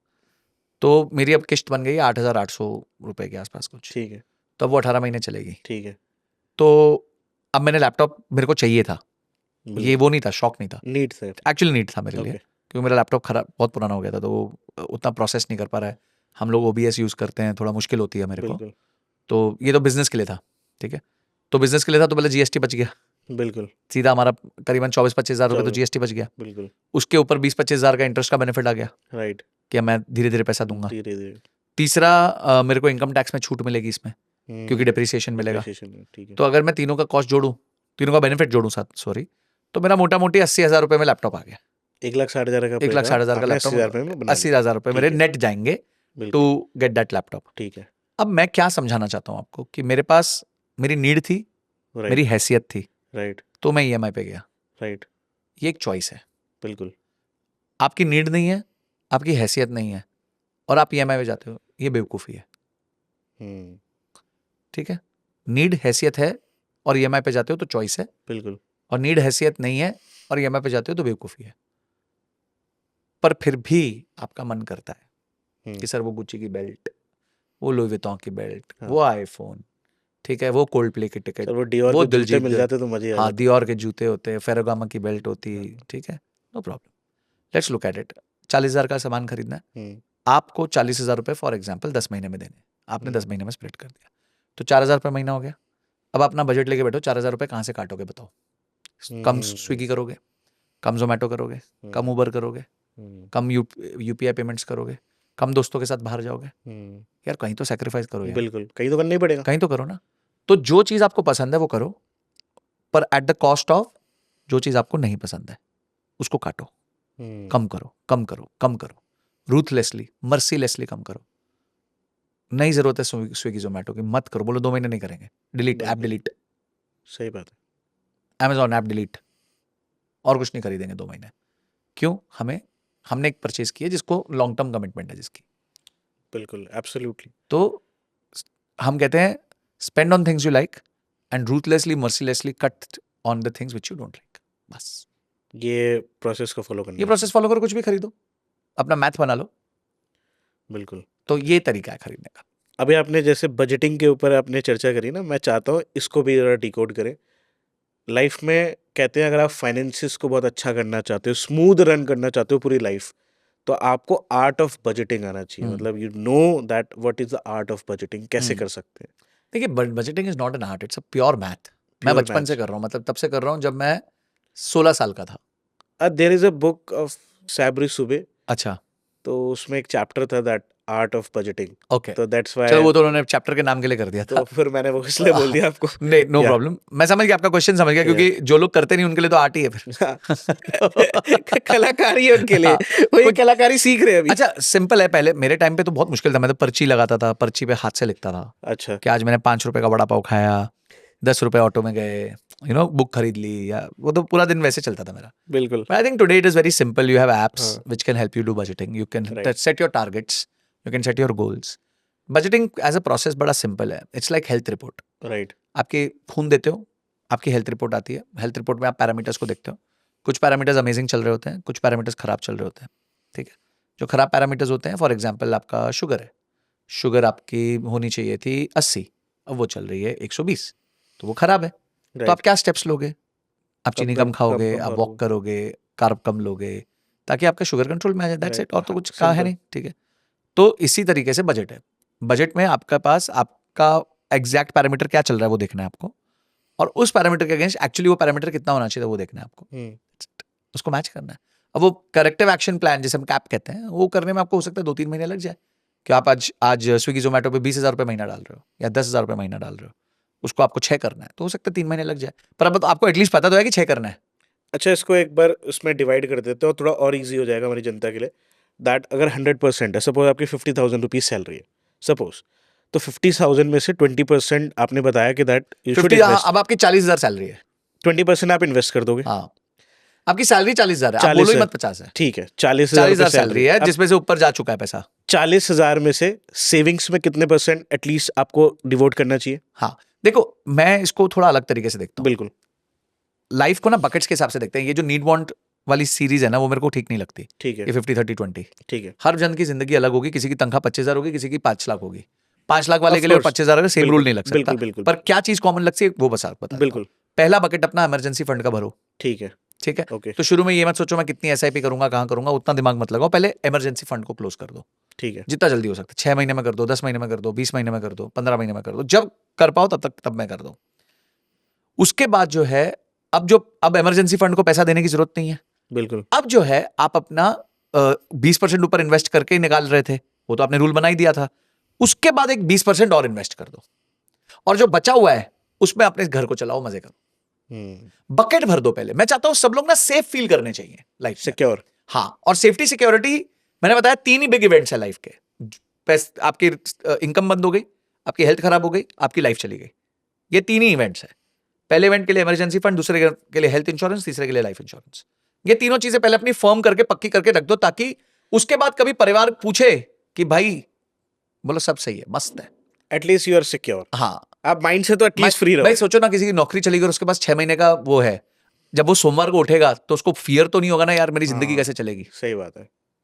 एटलीस्ट। और हाँ। यही आजकल के लोगों के पास नहीं है। मैं आपको बता रहा हूँ, मेरे फ्रेंड के 44 की एज में he is drawing 3.5 lakh salary, उसकी जॉब चली गई। And he calls me and he first ask me for a job कि भाई कहीं हेल्प कर दो। मैंने ठीक है। 2 महीने बाद फोन करके बोलता है थोड़े पैसे दे दो। मतलब किस बात के? बोलते नहीं है। मतलब क्यों नहीं है? बोलते नहीं है। तो मतलब क्यों नहीं है भाई? तुम 22 साल से काम कर रहे हो, तुम्हारी तनख्वाह 22 साल काम करने के बाद नहीं है? 44 की एज भाई, 44 अच्छा। 45 की एज, मुझसे बड़ा था। अच्छा। उसके बाद ये हाल है। और ये प्रतीक आपको मजाक लग रहा होगा, 90% कॉर्पोरेट इंडिया का यही हाल है। चाहे तनख्वाह 25,000 है, चाहे तनख्वाह 5 लाख है महीने की। एक्चुअली आपने पिछली बार ये पॉडकास्ट में कवर करा था कि दैट उनके खर्च ईएमआईज ही उनकी इतनी ज्यादा बहुत ज्यादा है कि उनकी आधी तो 2-2.5 लाख सर। रुपए कोई घर में जा रहे हैं। इमरजेंसी फंड क्यों नहीं रखता? मेरे को तो अभी तक नहीं समझ आई। मेरे पास 24 महीने का इमरजेंसी फंड है, 24 महीने का। हाँ। तब तो हम कूद पाए कि यार ठीक है, कोई परेशानी नहीं है, 24 महीने का इमरजेंसी फंड है। मैं इन्वेस्टमेंट्स की बात नहीं कर रहा हूं प्रतीक, आप सिर्फ वो अलग इमरजेंसी है फंड की बात कर कि वो एक एफडी में एक अमाउंट पड़ा हुआ है, वो कितने दिन घर चलाएगा? वो 24 महीने चला देगा। अब मेरा रिस्क टेकिंग कैपेबिलिटी कितनी बढ़ चुकी है। सिंपल। और यू कैन थिंक वाइड। अब आप हाँ। ओपन होके सोच सकते। जॉन डी रॉकफेलर ने एक बात कही थी, if you are busy all the time you have no time to make money. Right. Busy लोग पैसा नहीं कमाते हैं। राइट। इसलिए लोग जॉब पैसा में लोग कमाते पैसा नहीं बना पाते थे। नहीं बना पाते क्योंकि दे आर बिजी। अगर पैसा अगर amount of effort was directly proportional to the money you make, सबसे ज्यादा पैसा तो कड़िया बनाना चाहिए था, लेबर बनानी चाहिए थी। सही बात है। मेहनत तो सबसे ज्यादा वो करते हैं, पर वो दिहाड़ी पे मिलते 300 रुपए की। बट एक्चुअली वो लाइफ की जो सबसे इंपॉर्टेंट चीज है उसको डिवोट करते हैं, उस पर ट्रेड करते हैं, that is time. Time. Time पे तो ट्रेड हमें तो फ्रीडम चाहिए ना, तो फ्रीडम कहां से आएगी? इसी चीज से तो आएगी कि आपका रनवे कितना बड़ा है। राइट। भाई आप एक A380 के जहाज को आधे किलोमीटर के रनवे पे नहीं उतार सकते ना, नहीं उतार सकते। आपको 4 किलोमीटर का रनवे चाहिए होता है, बिल्कुल। तब वो उतरता है। तो आपको जितना बड़ा जहाज चाहिए ना लाइफ का, उतना बड़ा रनवे चाहिए। अगर तुम छोटा जहाज हो तो छोटा रनवे चला लो, पर तुम्हें बड़ा जहाज बनना है तो तुम्हारा रनवे भी उतना बड़ा होना चाहिए। At least a individual should do budgeting hmm. And emergency funds. ये बेसिक फाइनेंसिस के नॉलेज बहुत ही छोटी चीज है। मुझे मैं ना अब अमेज हो चुका हूं, बिकॉज मुझे इतने मैसेजेस आते हैं अलग अलग तरीके के। सर मेरे को हेल्प कर दो, सर मेरा ये कर दो, वो कर दो, ये कर दो, ऐसे हो गया वैसे हो गया, मैंने ये कर दिया, आपने आज एक किस्सा सुना दिया। मेरे को ना अब गुस्सा आने लग गया है कि यार इतना हम बता रहे हैं आपको, इतना मेहनत कर रहे हैं कि आप लोग इस बेसिक बात को तो समझ जाओ यार। फाइनेंशियल लिटरेसी तो मुझे लगता है कि नहीं है लोगों को बिल्कुल समझ। बिल्कुल। और सर ऐसा नहीं है कि दैट वो एज के साथ आती है। मैंने ऐसे भी लोग देखे जो 45 साल के, आपने बताया ना 45 साल की उम्र में उनका यही हाल है, बताया 25 साल 60 की में ये उम्र। हाल है, सिंपल। रिटायर होने के कगार पे है और अभी भी फंड्स नहीं है, कॉर्पस नहीं बना। बिकॉज और मुझे आते हैं फोन्स, क्योंकि मैं तो हर व्यक्ति अब मेरे सामने अब ओपन हो जाता है कि सर मेरे साथ ये परेशानी है, प्लीज हेल्प करवा दो, प्लीज ऐसे कर दो, प्लीज समझा दो, क्या करूं क्या नहीं करूं क्या करूं। और जब वो किस्से मैं सुनता हूं, मैं मतलब मेरे को तो बहुत शौक लगता है कि ऐसे कोई आदमी ऐसी सिचुएशन में आ भी कैसे सकता है फर्स्ट पॉइंट पे। फिर रियलाइज होता है यार पढ़ाया नहीं गया और बेचारों को, एक बताया चीज नहीं और गया। है दैट ये एक थिंकिंग होती है, मतलब हर मिडिल क्लास बंदे की थिंकिंग होती है। जैसे जब एक मिडिल क्लास बंदे की जिंदगी में चैलेंज आता है ना, मुसीबत आती है सर, तो वो किसी ऐसे फ्रेंड को रीच आउट करता है जिसके पास पैसा होता है। हम्म। और जब उससे पैसे मांगता है तो वो देता नहीं है, हम्म। और उसको लगता है कि ये ईगोस्टिक है पैसों की वजह से। इसके अंदर ना एक ईगो है कि ये आज बड़ा बन गया तो ये मुझे निगलेक्ट कर रहा है। But actually the thing is उसकी फाइनेंशियल लिटरेसी बहुत मजबूत हो गई है अब। उसने पढ़ लिया, समझ लिया, दुनिया को देख लिया है कि भाई तू भी काम कर रहा है बट तूने क्यों नहीं करा ये। आज तू मेरे से पैसे मांग रहा है, क्यों मांग रहा है तू पैसे? बिल्कुल बिल्कुल। और वो लगता है कि वो मेरे को अवॉइड कर रहा है, बट उसको तो पता है ना कि सिचुएशन है क्या। मैं आपको एक मजेदार बात बताता हूँ। राइट। एक बार अमिताभ बच्चन ने रिलायंस जियो के इवेंट में आके एक बात बोली थी हाँ। कि जब मेरी लाइफ की परिस्थिति खराब हुई हाँ जी, अंबानी जी वाली। तो Right. धीरू भाई अंबानी ने मुझे फोन किया और बोला मैं आपकी हेल्प कर देता हूँ। बिल्कुल। और अमिताभ बच्चन ने मना कर दिया था। सुना था ना ये? वो मुकेश अंबानी उनके हाँ, सामने बैठे बैठे था। थे। राइट। तो उन्होंने मना कर दिया था। तो आपको ये बात समझनी पड़ेगी कि जब दो अमीर लोग दोस्त होते हैं ना, तो उसमें एक अमीर को अगर प्रॉब्लम आए और दूसरा अमीर हेल्प सपोर्ट देता है ना, तो वो नहीं लेता है। इसका एक और उदाहरण है। अभी डोनाल्ड ट्रंप ने पीछे बोला था ना कि Modi is a very good friend of mine, right. और उन्होंने कहा कि he was facing some trouble so I asked him should I help you, right. So he said no I will take care of. तो जो सक्षम लोग होते हैं ना, जब वो सक्षम ग्रुप बनता है ना, तो वो एक दूसरे से मदद नहीं लेते हैं, वो अपनी सक्षमता खुद रखते हैं। क्योंकि अगर हम उस दिन अमिताभ बच्चन उनसे हेल्प ले लेता तो शायद जिंदगी भर मोहताजी रह जाती। आज वो ये खड़ा होके बहुत पॉजिटिवली ये बात बोल पा रहा है, है ना? एब्सोल्युटली, मैं नहीं आपकी तो बात नहीं से बोल सहमत पाता। सहमत हूँ। और सेम मोदी जी हैं कि अब ट्रम्प के साथ आंख में आंख मिला के बात कर सकते हैं। राइट। यहीं अगर वो मदद ले लेते उससे तो नहीं कर पाते। तो आपकी जिंदगी के आर्किटेक्ट आप खुद हो, ठीक है? हाँ, आपका नेटवर्क आपको बेसिक हेल्प कर सकता है, पर कभी भी उनसे पैसे की हेल्प और ये सब का मेरे हिसाब से आपको नहीं लेना चाहिए। This is something which you should not, that's a poor mindset, very poor mindset. और मतलब पता है क्या है, जैसे आपने बोला it's a poor mindset, actually you will and up only poor. हाँ, आप अगर उस 22 साल में कुछ नहीं कर पाए, ये तो वो बात हो गई कि एग्जाम तक आज तक पढ़े नहीं, रात को बैठे बोले पढ़ेंगे यार मैं तो कल लेके आऊंगा 100 आउट ऑफ 100। कैसे लाओगे यार? वही वाली बात। तुमने तैयारी तो करी नहीं थी जीवन में कभी। Right. Preparation is everything boss. पहले ही प्रिपेयर करके रख लो सब कुछ, और मुझे लगता इमरजेंसी है फंड, इंश्योरेंस। ये भी एक और लाइफ कितनी इजी है यार, मैं आपको जो सोल्यूशन दे रहा हूं उसमें ऐसा क्या है जो आप नहीं कर सकते? मुझे सही बताओ। बात है। अगर आप आज 25,000 रुपए महीना कमा रहे हो तो 1,000 रुपए या 1,500 रुपए की ये नहीं आरडी नहीं कर सकते रेकरिंग डिपॉजिट, बिल्कुल। कि भाई अपने 7-8 महीने मेहनत करेंगे तो 12-15 हजार का अपना वो बन जाएगा। राइट। तो करो ना यार। सो बहुत सिंपल है, अपने आप को पहले इमरजेंसी से बचाओ, इमरजेंसी फंड्स के थ्रू और इंश्योरेंस के थ्रू। उसके बाद जो करना है करो। सिंपल। अब बात करते हैं सर, आजकल यूथ में एक बहुत ज़्यादा क्रेज़ है, आपको बहुत लोग देख रहे हैं, इंस्पायर हो रहे हैं आपसे कि दैट फॉलोअर्स, इंस्टाग्राम पे फेम, नेम एंड उसके साथ पैसा भी बहुत सारा इन्वॉल्व है। तो क्रिएटर इकोनॉमी का क्या हल होने वाला है 2025 में? आपको क्या लगता है कि that if a person is thinking about to start content creation on YouTube, on Insta, on any platform, क्या उसके लिए आपकी राय होने वाली है कि that this is the right time to start? देखिए, every time is the right time to start. Okay. ठीक है? और आप बस एक ही चीज याद रखना, कुछ भी करो आप जीवन में, झाड़ू भी मारो ना हाँ जी। तो भी उस काम को 3 साल देना पड़ता है, ठीक है। उसमें कुछ भी बनने के लिए। बट मैं लोग है ना, चाहता हूँ लोग आपको एक आप सच्चाई रख दो थोड़ी सी। एक्चुअली प्रॉब्लम क्या है, जैसे मैंने कंटेंट क्रिएशन स्टार्ट करा, लाइक इट्स बीन 2.5 ईयर्स मैं कंटेंट क्रिएट कर रहा हूँ इंस्टाग्राम से, एंड लास्ट 1.5 ईयर्स से यूट्यूब पे।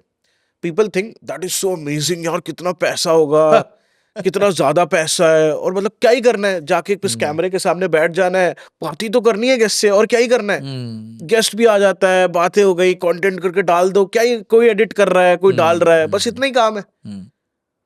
बट एक्चुअली उसके पीछे कितनी मेहनत है, how much money you have to invest, it's also like a business, simple. It is a business, creator economy is a business. लोगों को हम लोग जब काम करते हैं तो लोग आके बोलते हैं अरे संजय जी आप इतना चार्ज करते हैं एक रील का या इसका, फॉर एग्जाम्पल, तो आपकी तो कॉस्ट ही नहीं है। मतलब किसने बोला? मैंने जो ये क्रिएट किया पिछले एक्स नंबर ऑफ मंथ्स में, 10 महीनों में, उसकी कॉस्ट नहीं लगी क्या? टाइम। लोग फैक्ट्री, नहीं पैसे भी तो लगे भाई। बिल्कुल, पैसा, लोग टाइम। फैक्ट्री बनाते हैं, राइट। तो फैक्ट्री बनाने की भी तो कॉस्ट लगती है, तो हमारे को भी फैक्ट्री बनानी पड़ी भाई। राइट। हमारे पास भी टीम्स है, उनको पैसे देने होते हैं। राइट। ठीक है? आप क्या सोच रहे हो कि भाई जस्ट बिकॉज मैं आके स्क्रीन पे बोल दिया लोग मेरी बात मान लेंगे जिसके लिए आप मुझे पैसे दे रहे हो? वो बात मनवाने के लिए जो मैंने अपनी एक क्रेडिबिलिटी एस्टैब्लिश करी या ब्रांड एस्टैब्लिश किया, उसमें जो एफर्ट गया उसकी क्या वैल्यू है भाई? ऐसे तो ये आप बोल सकते हो कि क्रिस्टियानो रोनाल्डो क्या करता है, भागता भागता रहता है और वो एक एक ऐड का या फिर एक एक पोस्ट का कितना मिलियन डालता है, मतलब 15-15 मिलियन डॉलर लेता है एक पोस्ट का। बिल्कुल। तो करता क्या है वो? तो 15 मिलियन हाँ, डॉलर्स एक पोस्ट का। ठीक है? किम कार्दाशियन कितना लेती है? वो 2.5-3 मिलियन डॉलर लेती है एक पोस्ट का। तो आप मुझे बताओ कि आप वो तो more than 100 crore. Yes, 100 crore, 2.5, 20 crore. नहीं, 15 मिलियन डॉलर्स, हाँ, 15 मिलियन डॉलर्स तो हो गया, बिल्कुल सही है। More than 100 crore. तो अगर उस लेवल का वो लोग पागलपन वो ले रहे हैं पोस्ट का, तो पीछे उनकी कितने सालों की मेहनत है। आप बोलो नहीं यार एक Simple. पोस्ट ही डाल दी, क्या था वो? एक इंस्टाग्राम का अकाउंट ही तो है वो। इंस्टाग्राम का अकाउंट इस दुनिया का सबसे बड़ा अकाउंट है, 500 मिलियन प्लस उसके वो है फॉलोअर्स है। राइट। तो आपको कंटेंट में बिल्कुल बहुत शिद्दत से लोग पसंद करते हैं मेहनत, पर वो आपको शुरू की मेहनत लगती है, बहुत एक्सट्रीम एफर्ट लगता है। तो if an individual is starting content journey, उसको किन चीजों का ध्यान रखना चाहिए सबसे पहले? देखो, सबसे पहले कंटेंट की जर्नी इसलिए मत करो कि आपको लग रहा है कि प्रतीक और संजय यहाँ बैठ के मजे कर रहे हैं और पैसे कमा रहे हैं। ठीक है। This stage is gonna come very late in life. ऐसे नहीं अचानक से अगले दिन नहीं आ जाएगी। बिल्कुल। सेकंड, जब भी कंटेंट क्रिएट करो तो एक नीश ढूंढो। लोगों ठीक को है। आपकी मल्टीपल पर्सनालिटीज पसंद नहीं है। ठीक है। ठीक है? वो संजय कथुरिया को देखना चाहते हैं, एक ही मेजरली चीज के लिए देखना चाहते हैं। दूसरी चीज़ों के लिए उनके पास दूसरे क्रिएटर्स हैं। बिल्कुल ठीक है, मैं जाके अगर कच्चा बादाम पे डांस करूंगा तो ऐसा मतलब कोई मेरे को देखेगा नहीं, वो रील नहीं चलने वाली। Right. बट अगर मैं इन्वेस्टमेंट्स, SIP, म्यूचुअल फंड्स की बात करता हूँ तो डेफिनेटली लोग देखना पसंद करते राइट हैं। तो अपनी नीश को ढूंढो। तीसरा, अपनी नीश पे लगे रहो, लगे रहो, लगे रहो। और कंटेंट में बहुत सिंपल बात होती है, जो भरता है वही छलकता है। यानी ठीक है। कंटेंट बनाने से पहले कंटेंट कंज्यूम करो, किताबें पढ़ो, लोगों की जीवनी के बारे में पढ़ो। उसके बाद देखो लोग कंटेंट कैसा बना रहे हैं, इंटरनेशनल Knowledge होनी चाहिए आपके पास। कंटेंट कैसा चल रहा है, वो सारी चीजें। और कॉपी करो, इट्स ओके टू कॉपी। मैं बार बार कह रहा हूँ, it's okay to copy, it's absolutely okay to copy, but start fatigue मत लाओ कि नहीं नहीं मैं क्या होगा, लोग हंसेंगे, लोग हंसते ही रहेंगे, वो हंसते रहेंगे, हम पैसे कमा लेंगे, आप चिंता मत करो। ठीक है, तो don't worry about what the world will say, क्या ट्रोल होगा। हम लोग ट्रोल नहीं होते, बिल्कुल होते हैं, बहुत बिल्कुल होते हैं, बहुत ज्यादा होते हैं, बट ठीक है, पार्ट ऑफ लाइफ है, हमारे को पता है ये क्या कहते हैं, वो प्रोफेशनल हजार्ड है हमारा। बिल्कुल ठीक है, so don't worry about this. Creator economy is a great economy to be इन।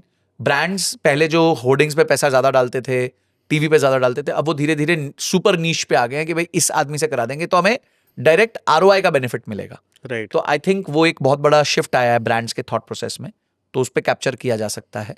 और उसके अलावा it's definitely expensive genre, specially podcast is a very expensive genre for the host. Right उसके पैसे जाते हैं क्योंकि 3 कैम सेटअप कराना, ये करना, वो करना, इट टेक्स मनी। Right. तो मुझे लगता है कि वो एक चीज लोगों को लगनी चाहिए, पता होनी चाहिए कि it is an expensive affair, इतना सस्ता And- नहीं है। अगर आप बेसिक करना चाहते हो कंटेंट जिसमें बहुत हैवी एडिट्स नहीं है, तो ऑब्वियसली उतना पैसा नहीं लगेगा।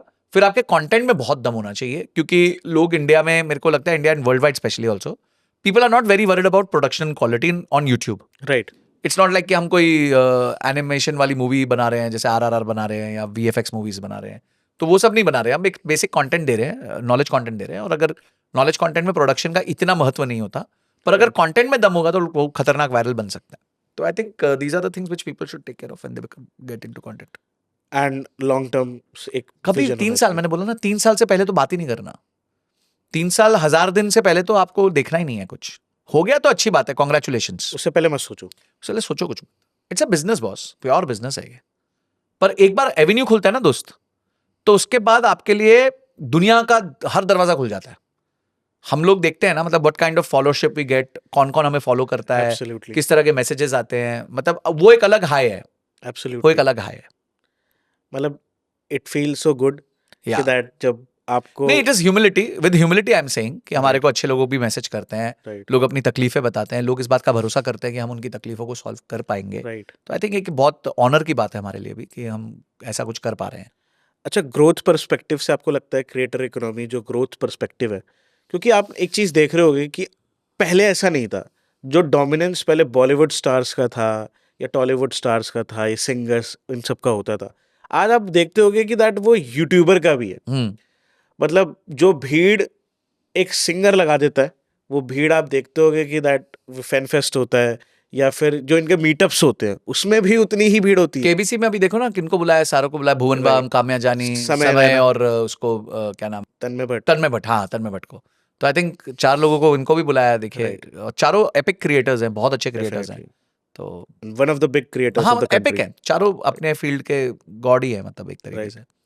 तो उनको बुलाया गया। तो अगर केबीसी पे भी बुलाया जा रहा है तो कुछ तो बात होगी, डेफिनेटली कुछ तो बात होगी, क्योंकि लोग जब Right. अपने उस पर डालते हैं तो फिर किस लेवल का रीच उनको, इट्स ऑल अबाउट रीच, कि आपका रीच Definitely. कितना अच्छा है। और एक चीज मैं और चाहूंगा, दैट इम्प्रेस होके ये शायद करने वाला काम नहीं है, दैट कोई आपसे इम्प्रेस हो गया या कोई मेरे से इम्प्रेस हो गया।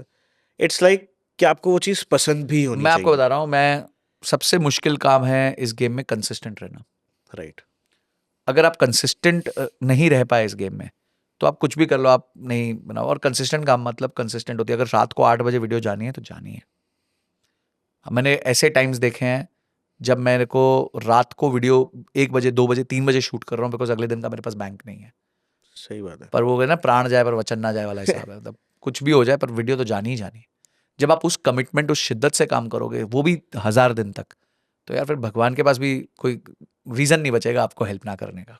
एक्चुअली मैं इससे यही, मैं ये नहीं चाहता कि आप नेगेटिव हो कंटेंट क्रिएशन जर्नी से। You should start. अगर कोई सर स्टार्ट करना चाहता है, it's a wonderful platform to grow, because मुझे लगता है जो ग्रोथ इधर मिलती है, अगर मिलती है तो एपिक मिलती है। हाँ, ट्रू। एंड आप बहुत ज्यादा लाइफ में एकदम जंप मारते हो, आप पूरा सेगमेंट चेंज कर देते हो अपनी लाइफ के, true, right. No doubt. But एक प्रॉब्लम है, लोग इसको बहुत फैंसी समझते हैं, बहुत ग्लैमरस लगता है। जैसे एक्टर बनना बहुत ग्लैमरस है, वैसे एक कंटेंट क्रिएटर बनना भी बहुत ग्लैमरस लगता है। बट एक्चुअली मैं जो बताना चाहता हूँ कि जो आप ये सब कुछ देख रहे हो, जो आपके पास ये वीडियो आउटकम आ रहा है, इसके पीछे एक क्रू है, इसके पीछे लॉट ऑफ सैलरीज है, इसके पीछे बहुत सारी एक टीम वर्क है, और इसके पीछे प्रोडक्शन कॉस्ट भी काफ़ी ह्यूज होता है। तो बिफोर और हमारा एफर्ट है। बिल्कुल हमारा बहुत ज़्यादा एफर्ट है रात में।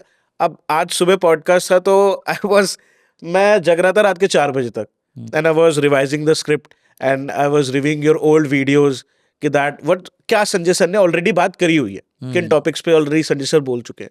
तो इट्स लाइक आप अपना टाइम, एनर्जी, हर चीज देते हो अपने प्रोफेशन को। इट्स नॉट लाइक कि दैट भाई बस कैमरे के आगे बैठ के सिर्फ बातें करनी है। तो you should understand this before starting. नहीं, दूसरा मैं आपको एक चीज और लोगों को बताना चाहूंगा हाँ जी, कि ये जो आपने बात बोली ना कि kind of effort which is being put in, और ये रियल टैंजिबल एफर्ट है। राइट। और एक बार जितेंद्र जी ने एक बहुत अच्छी बात बोली थी, एक्टर जितेंद्र जी जो हाँ हैं, जी, उन्होंने कहा था कि we are also like labours only highly paid. So तो ट्रू, हाँ, and it is so true. So true, बिल्कुल सही बात कह रहे हैं वो कि हम भी लेबर की तरह ही काम करते हैं, बिल्कुल। दिन रात लगे रहते हैं। मैं परसों 2 दिन 3 दिन पहले अहमदाबाद में एक मेरा इवेंट था, उसके अगले दिन एक कॉन्फ्रेंस थी। कॉन्फ्रेंस के बाद रात को 2-2:30 बजे 3 बजे तक एक पॉडकास्ट चला है। फिर कल मैंने बैठ के अपने रिविजन्स करी हैं स्क्रिप्ट की। आज मैं आपके साथ हूँ, मेरे कुछ पॉडकास्ट और लाइंड अप है। तो it is laborious job boss, it is not easy, it is just not easy. मैं ये अगर नहीं है कि अपन ने कोई जिस दिन आप पहली बार वीडियो शूट करोगे आपको समझ आएगा कि कैमरा सेट करने में आधा घंटा लग जाता है। बिल्कुल एब्सोल्युटली फ्रेम डिसाइड करने में कि सही कैसा है दिख रहा हो, क्या हो रहा है, लाइट ठीक आ रही है, चश्मे में रिफ्लेक्शन तो नहीं आ रही है, नहीं हो रहा, वो नहीं हो रहा। फिर माइक चेक करते हो। मैं आपको एक किस्सा सुनाता हूँ। मैं रात को 11 बजे एक शूट कर रहा था, अगले दिन पब्लिश था। हाँ 44 मिनट्स का शूट लिया मैंने, ठीक है, ठीक है। बहुत खुश मैं, रिलायंस की मैंने पूरी चीर फाड़ कर दी, ठीक है। अपना पूरा बैलेंस शीट उनका P&L चलाया अपने बोर्ड पे, और मजा आ गया। मैं गया और मैंने जैसे OBS से रिकॉर्ड किया था, जैसे चालू किया तो साउंड ही नहीं था। 44 मिनट्स का मेरा शूट था। ये अब भी लोग मुझे पागल कह सकते हैं, बोले सर आपने साउंड चेक क्यों नहीं किया पहले? बिल्कुल क्योंकि भाई उस कमरे में मेरे अलावा कोई नहीं था, कोई नहीं था। मैं अकेला था उस कमरे में। There was nobody else to help me, nobody else, कि भाई एक बार साउंड चेक हो जाए, कुछ हो जाए। जो उस टाइम मेरे दिमाग में आया याद, मैंने फटाक से किया और मैंने वीडियो बना दी, क्योंकि मेरे प्रेशर था। बिकॉज उसके बाद प्रतीक मैं आपको बताता हूँ, मैं चेयर पे था, मैं ऐसे बैठ गया कि मैं बहुत अजीब सा क्या लगता है, करूं। बहुत अजीब सा लगता है। फिर मैंने अपने आप को मोटिवेट किया, बोला नहीं नहीं ठीक है, लाइफ का पार्ट है, होगा होगा होगा होगा। गया, तब तक 12:15 बज चुके थे रात के। मुंह धोया, एक कप चाय बनाई बढ़िया सी। मैंने बोला मैं 15 मिनट में 12:30 आई शूट अगेन। 12:30 अब सोचो विद द, फिर मैंने साउंड टेस्ट किया सबसे पहले सबसे पहले तो उसके बाद with same energy I got back again to my feet and I did the entire video again. Right, and 36-37 minutes का उसका आउट निकला राइट। And video. तो ऐसे आपको मोमेंट्स आएंगे लाइफ में कि आपको लगेगा कि यार अब मैं वीडियो नहीं करूंगा, and definitely and you have उसको टू, ओवरकम करके उस दिन जीतना is not very and easy. Definitely you have to make believe in yourself first, हाँ। बिकॉज आप अपने आप को बेचते हो, यस, आप अपने आप को सामने मैं लाते ना हो। थोड़ा इस पे अलग व्यू पॉइंट रखता हूँ। बिल्कुल। मुझे ऐसा लगता है कि कंटेंट को एस करने का तरीका है एस, ओके, शॉर्ट फॉर्म है, जिसमें ए स्टैंड्स फॉर ऑथेंटिसिटी। ओके, ठीक है। बी ऑथेंटिक, कोई झूठ मत बोलो किसी से, जनता पकड़ लेगी और तुम कंटिन्यू नहीं कर पाओगे। हाँ ठीक है, समझ गया। ठीक इट्स है। गुड। अभी पीछे एक बहुत बड़े क्रिएटर थे, वो पहले कुछ भगवान की बातें करते थे, फिर पता चलता था कि उनके पास किसी और तरीके का सामान निकलने लग गया, कुछ और हरकतें उनकी सामने आने लग गई। ठीक है, तो जनता ना सी थ्रू कर जाती है। आपकी सच्चाई आज हाँ, नहीं तो आ कल जाती है, आ जाएगी। तो ऑथेंटिसिटी रखो जितनी रख सकते हो। कैरेक्टर तो ठीक है। दिखेगा। सेकंड है कंसिस्टेंसी, कंसिस्टेंसी, राइट। तो ऑथेंटिसिटी फिर कंसिस्टेंसी, और थर्ड इज एग्जीक्यूशन। आपको हार्डकोर एग्जीक्यूशन करना है। ठीक है, कॉपी करो कोई प्रॉब्लम नहीं है, पर एग्जीक्यूट करना पड़ेगा। एग्जीक्यूट। अभी आपके सामने मैं हंस रहा था कि मेरे को आज मेरे शाम का आज का बैंक ही नहीं है, मेरे को एक फटाफट 2 रील करके जानी होंगी, बिकॉज मेरे टीम वेट कर रही है मेरा। सिंपल। तो we have to do this. Consistency, execution is a very important part, पर it all starts with authenticity.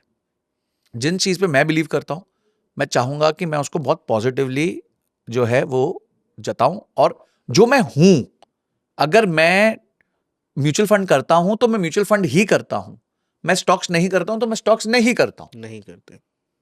अगर मैं इतना ऑथेंटिक हो जाऊं तो मैं जीत जाऊंगा। तो one should हाँ understand this before starting बिल्कुल your content journey. हाँ authenticity very very important authenticity consistency execution बस इस पे फोकस करो 1000 डेज तक भाई मैं बता रहा हूँ जब तक आपकी 200-300 वीडियो पब्लिश ना हो जाए ना आपको वैसे ही समझ नहीं आता करें क्या अभी तक हुआ क्या है Simple, सही बात हाँ, है. जब तक आपके Absolutely. 200-300 शॉर्ट्स वीडियोस सब मिला के नहीं पब्लिश होते ना आपको पता भी नहीं होता आप कर क्या रहे हो सब और आप खुद को तभी कंटेंट मैंने क्रिएटर तन्मय भट्ट बोलो को तो एक बार सही सुना है. था बहुत अच्छा उसने बोला था कि निखिल कामत के साथ उनका पॉडकास्ट था वो बार बार कंटेंट पे बातें कर रहे थे तो लास्ट में उसने यही बोला कि हिट पब्लिश जब आप पब्लिश बटन दबाओगे ना तब आपको रियल फीडबैक्स आने लग जाएंगे राइट. कौन सी चली कौन सी नहीं चली आज हमारी हर रील चलती है नहीं चलती है सिंपल, हर रील नहीं हर चलती. किसी क्रिएटर की नहीं चलती ऐसा नहीं है मेरी नहीं चलती किसी क्रिएटर की हर रील नहीं चलती राइट. हर रील का अपना अस्तित्व की जंग है सिंपल. हाँ शुरू में ऑब्वियसली क्योंकि आपके पास फॉलोअर ज्यादा है तो पुश ज्यादा मिल जाता है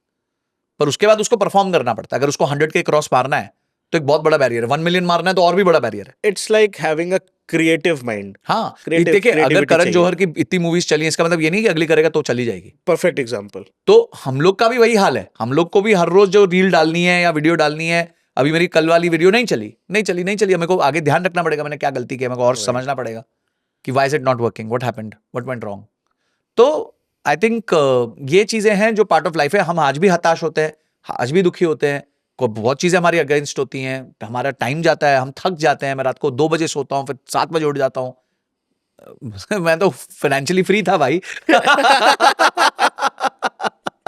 ये कौन से लूप पे डल गया लोग वही सोच रहे हैं कि दैट. हाँ नहीं मतलब मैं काफी पॉडकास्ट पे ये बोला कि मैं अब ज्यादा मेहनत करता हूँ because I am loving it ऐसा नहीं है I have no complaints boss मैं तो बहुत एंजॉय करता हूँ See, but my it's your point is it is passion. Not easy अगर आप इसको आउट ऑफ इस फैक्ट से कर रहे हो कि यार ये लोग पैसा बहुत कमा रहे हैं तो आप नहीं सस्टेन कर पाओगे इस जर्नी को मैंने sir is it better to do a job एक बहुत बढ़िया चीज सुनी थी. जैसे आप अपने काम को बहुत प्यार करते हो, मैं देखता हूँ आपको इंस्टाग्राम पे. Someday you are Ahmedabad, someday you are Bombay, someday you are Karnataka, मतलब you are going for your work. आप बहुत पैशनेटली किसी को मना नहीं करते. अब हम भी 1-2 महीने से बात कर रहे हैं कि सर वो दोबारा पॉडकास्ट करते हैं एंड अब जाके टाइम निकल पाया. Right. This is the fact. पर मना नहीं हुआ ना this is the reality fact. Right. But हम एक चीज देखते हैं. मैंने एक चीज सुनी थी कि दैट आप वो काम करो जिसकी तरफ आप बह सको, मतलब एफर्टलेसली एफर्ट कर सको. लाइक आप पॉडकास्ट करते हो, आपके लिए वो एफर्ट तो है बट एफर्टलेस एफर्ट है कि लाइक आपके लिए एक बर्डन नहीं है इधर आना, वो बातें करना, वो कंटेंट प्रोड्यूस करना, because you love it, you enjoy it. आप उसको पढ़ते हो, आप बताते हो लोगों को. राइट. लाइफ में उस डायरेक्शन में जाओ जहां पे एफर्टलेसली एफर्ट कर सको. Like if you love someone, आप एफर्टलेसली एफर्ट करते रहते हो उसके लिए. मतलब आपके पैसे खर्च हो रहे हैं तब भी आपके चेहरे पे स्माइल है. आपका लॉस होके आप उसके लिए कुछ कर रहे हो तब भी आपके चेहरे पे स्माइल है. Because That's love. That is love. That's love. And same with the work also. आप कोई काम कर रहे हो जहां पे आप कर रहे हो बट आपको मजा नहीं आ रहा है, तो एंड अप यही होगा कि आप ना पैसे बनाओगे, ना आप एक अच्छा एक्सपीरियंस बनाओगे, ना कोई अच्छी मेमोरी बनेगी. काम है ना जो 4 लेवल्स पे होता है ठीक है. कोई भी काम 4 लेवल पे होता है हमारे शास्त्रों में. ठीक है. एक होता है तामसिक. तामसिक इज मतलब लेजीनेस के साथ अरे यार मुझे काम करने जाना है यार क्या है यार क्या जिंदगी है यार क्या है बॉस आज भी पेल देगा यार. दैट्स तामसिक. तामसिक. फिर आता है राजसिक. Rajasic is when you are aggressive. काम करना है बॉस पैसे कमाना है एट एनी हाउ. पैसे कमाना है बस पैसे अगला प्रमोशन कब आ रहा है अगली जॉब पे इंक्रीमेंट कितना मिल रहा है. दैट्स राजसिक. थर्ड इज सात्विक. ठीक है. When you do it out of the sense of duty. ठीक है कि करना है जी काम करना है मुझे मतलब अपनी ड्यूटी को पूरा करना है मेरे पे कोई दायित्व दिया गया है और मतलब वो आपके अंदर की फीलिंग होती है उसे हम सात्विक कहते हैं. पर इन सब के ऊपर है प्यार जो आपने अभी बोला. राइट. कि मैंने काम किया क्यों किया है ऐसे प्यार करता हूँ. तनख्वाह मिलेगी नहीं मिले नो प्रॉब्लम मैं प्यार करता हूँ. सो व्हेन और मैं लोगों को ये कहता हूँ कि तुम्हें पैशन समझना है ना क्या है तो पैशन वो है जिसके लिए तुम 3 साल काम करो और तनख्वाह की अपेक्षा ना करो और तुम्हारे मुंह पे हमेशा स्माइल रहे. ये पैशन है. मैं यही आपको बता रहा था बस. हाँ यही पैशन है. तो आप कौन से लेवल पे काम करते हो एक बार कमेंट बॉक्स में बताना. डेफिनेटली. है ना कि आप राजसिक पे करते हो, सात्विक पे करते हो, तामसिक पे करते हो या प्यार से करते हो. बहुत क्लियर बताना क्योंकि आज अगर आप करोगे तो एटलीस्ट आप फ्यूचर में इंप्रूव कर पाओगे। और डेफिनेटली मैंने नोटिस किया है लोग ज्यादातर एटलीस्ट जो जॉब है उसको तामसिक मेंटालिटी से करते हैं। They hate their job, they abuse their job, गालियां देंगे, बॉस को देंगे, तनख्वाह को देंगे, टीडीएस को देंगे, सबको देंगे। क्यों दे रहे हो यार? क्यों दे And- रहे हो? सात्विक तो एटलीस्ट चलो राजसिक हो जाओ, अग्रेशन लाओ कि भाई मेरे को आगे परफॉर्म करना है, मेरे को मेरे लिए चाहिए, राइट। It's for me. उधर तक तो पहुंचो, फिर उसके बाद सात्विक और प्यार की मुझे बात तो कभी करते हैं। कभार ऐसा लगता है कि लोग एक्चुअली पूरी जिंदगी वो लड़ाइयाँ लड़ते रहते हैं जो उनको लड़नी ही नहीं थी। मैंने बोला ना 95% of your problems are the problems which will never happen. You create them. हाँ, यू जस्ट क्रिएट देम। तो ये आपने जो बात बोली वही है, एग्जैक्टली वही है कि 95% चीजें हम वही करेंगे जो हमारे जो कि है भी नहीं, मतलब we worry about things which generally won't happen. चलिए सर, पॉडकास्ट के एंड में मैं चाहूँगा आप ये बता दें 2025 के डूज एंड डोंट्स। मतलब अगर कोई एक इंडिविजुअल है जिसकी उम्र मान लेते हैं अभी से उसकी स्टडीज़ खत्म हुई है, 22, करियर स्टार्ट करने के पीक पॉइंट पे है, and he is thinking about to that भाई अपने लाइफ के फाइनेंसेस चेंज करें, अपनी लाइफ की सिचुएशन चेंज करें, तो क्या करना है, क्या फाइनेंशियल मिस्टेक्स नहीं करनी, और कहाँ पे क्या क्या डूज करने हैं जो आपको वेल्थ क्रिएशन की तरफ लेके जा सकते हैं, आप एक अच्छा पैसा आगे जाके बना सकते हैं, वो एक बार चाहूँगा बताएं। तो I think in a way it's a summary of the podcast right. कि हम पहले मिस्टेक्स पे। पहले मिस्टेक्स पे आ जाते हैं। राइट। तो पहली मिस्टेक ये नहीं करनी कि भाई जो है सारा पैसा उठा के डाल दो ट्रेडिंग में, जो चीज़ आपको आती नहीं और उसको खत्म कर दो। The one we started with, जिस चीज़ से हमने स्टार्ट किया था पूरे Right. पॉडकास्ट लालच। लालच को कंट्रोल में रखिए।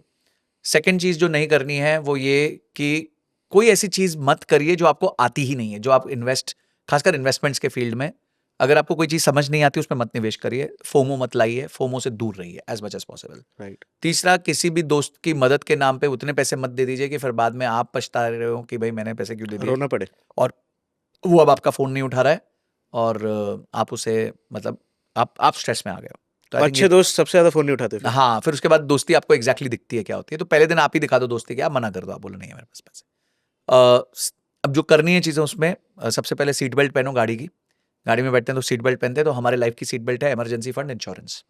तो इमरजेंसी फंड क्रिएट करो, इंश्योरेंस क्रिएट करो फटाफट। तो ये कर लीजिए।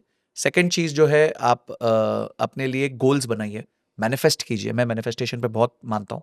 मुझे लगता है मैनिफेस्टेशन से दिमाग के द्वार खुल जाते हैं और जिससे आप डिसाइड कर पाते हैं और एक अच्छी जर्नी जी पाते हैं। तो मैनिफेस्टेशन ज़रूर कीजिए, मैनिफेस्टेशन के हिसाब से अपने गोल्स बनाइए और उन गोल्स को जो है क्या कहते हैं साकार करने के लिए अपनी एक्टिव स्किल्स को इम्प्रूव करें। जैसे आप एआई सीख सकते हैं, एआई की एजेंसी बना सकते हैं, ताकि आप अपनी डेटा इनकम एनालिटिक्स को। सीख सकते हैं, डेटा साइंस सीख सकते हैं, जो भी ऑनगोइंग स्किल्स है उनको सीखें ताकि आपकी एक्टिव इनकम बढ़े। और जैसे जैसे आपकी एक्टिव इनकम बढ़ती रहेगी, सर मैं चाहता हूँ एक बार आप इस पॉइंट को दोबारा कवर कर दो। लोग ये नहीं समझ पाते कि बिना एक्टिव इनकम बढ़ाए वो बड़ी पैसिव इनकम और कभी बड़ी create ही वेल्थ नहीं कर बना सकते। पाना देखिए मुश्किल। सिंपल सी बात है कि जैसे केचप का रॉ मटेरियल टमाटर होता है, राइट। पनीर का रॉ मटेरियल दूध होता है, उसी तरीके से पैसिव इनकम का रॉ मटेरियल एक्टिव इनकम होता है। तो जितनी ज्यादा आपकी एक्टिव इनकम होगी उतना ही ज्यादा आप अपने लिए जल्दी वेल्थ बना पाओगे, जल्दी फाइनेंशियली इंडिपेंडेंट हो सिंपल। पाओगे। तो जो खटना है अभी खट लो, जितना खटना है यंग में खट लो, क्योंकि बाद में शरीर भी साथ नहीं देता, माइंड भी उतना साथ नहीं देता आपका। बिल्कुल बिल्कुल। तो आज खट लो ताकि आगे जाके जो है आप अपने लिए एक पैसिव इनकम का स्ट्रीम बना सको। तो ये मैं चाहूंगा कि आप एक्टिव इनकम पे 2025 पे जरूर फोकस करो। अब मुझे कमेंट सेक्शन में बताओ फटाफट मैंने कि आपके एक्टिव इनकम बढ़ाने के क्या 3 तरीके होंगे और कौन सा वो एक बड़ा गोल है जो आप 2025 के लिए मैनिफेस्ट कर रहे हो। क्या वो एक गोल ये है कि आप इस साल 50 लाख रुपए बनाओगे या 1 करोड़ बनाओगे? क्या वो ये गोल है कि आप अपने लिए कोई गाड़ी लोगे? क्या वो ये गोल है कि कोई घर बुक करोगे? या ये गोल है कि आप इमरजेंसी फंड क्रिएट करोगे? या ये गोल है कि आप अपने लिए एक क्या कहते हैं सुंदर सी गाड़ी लोगे?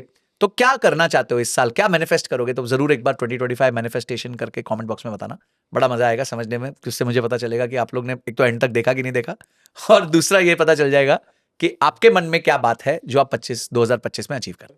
मुझे लगता है ये पॉडकास्ट काफी ज्यादा हेल्प करने वाला है लोगों को समझने में कि क्या गलतियां हो सकती हैं। जी, देखो हम चाहते तो हम बहुत एडवांस टॉपिक्स पे भी बात कर सकते True. थे, ट्रेडिंग के एडवांस टॉपिक्स पे बात करते, या फिर या आपके स्टॉक मार्केट के एडवांस टॉपिक्स पे बात करते, प्रॉफिट एंड लॉस पे बात करते। बट मुझे लगता है कि दैट उसमें सिर्फ 1% जनता घुसती है, वो भी देख दाख के घुस जाती है।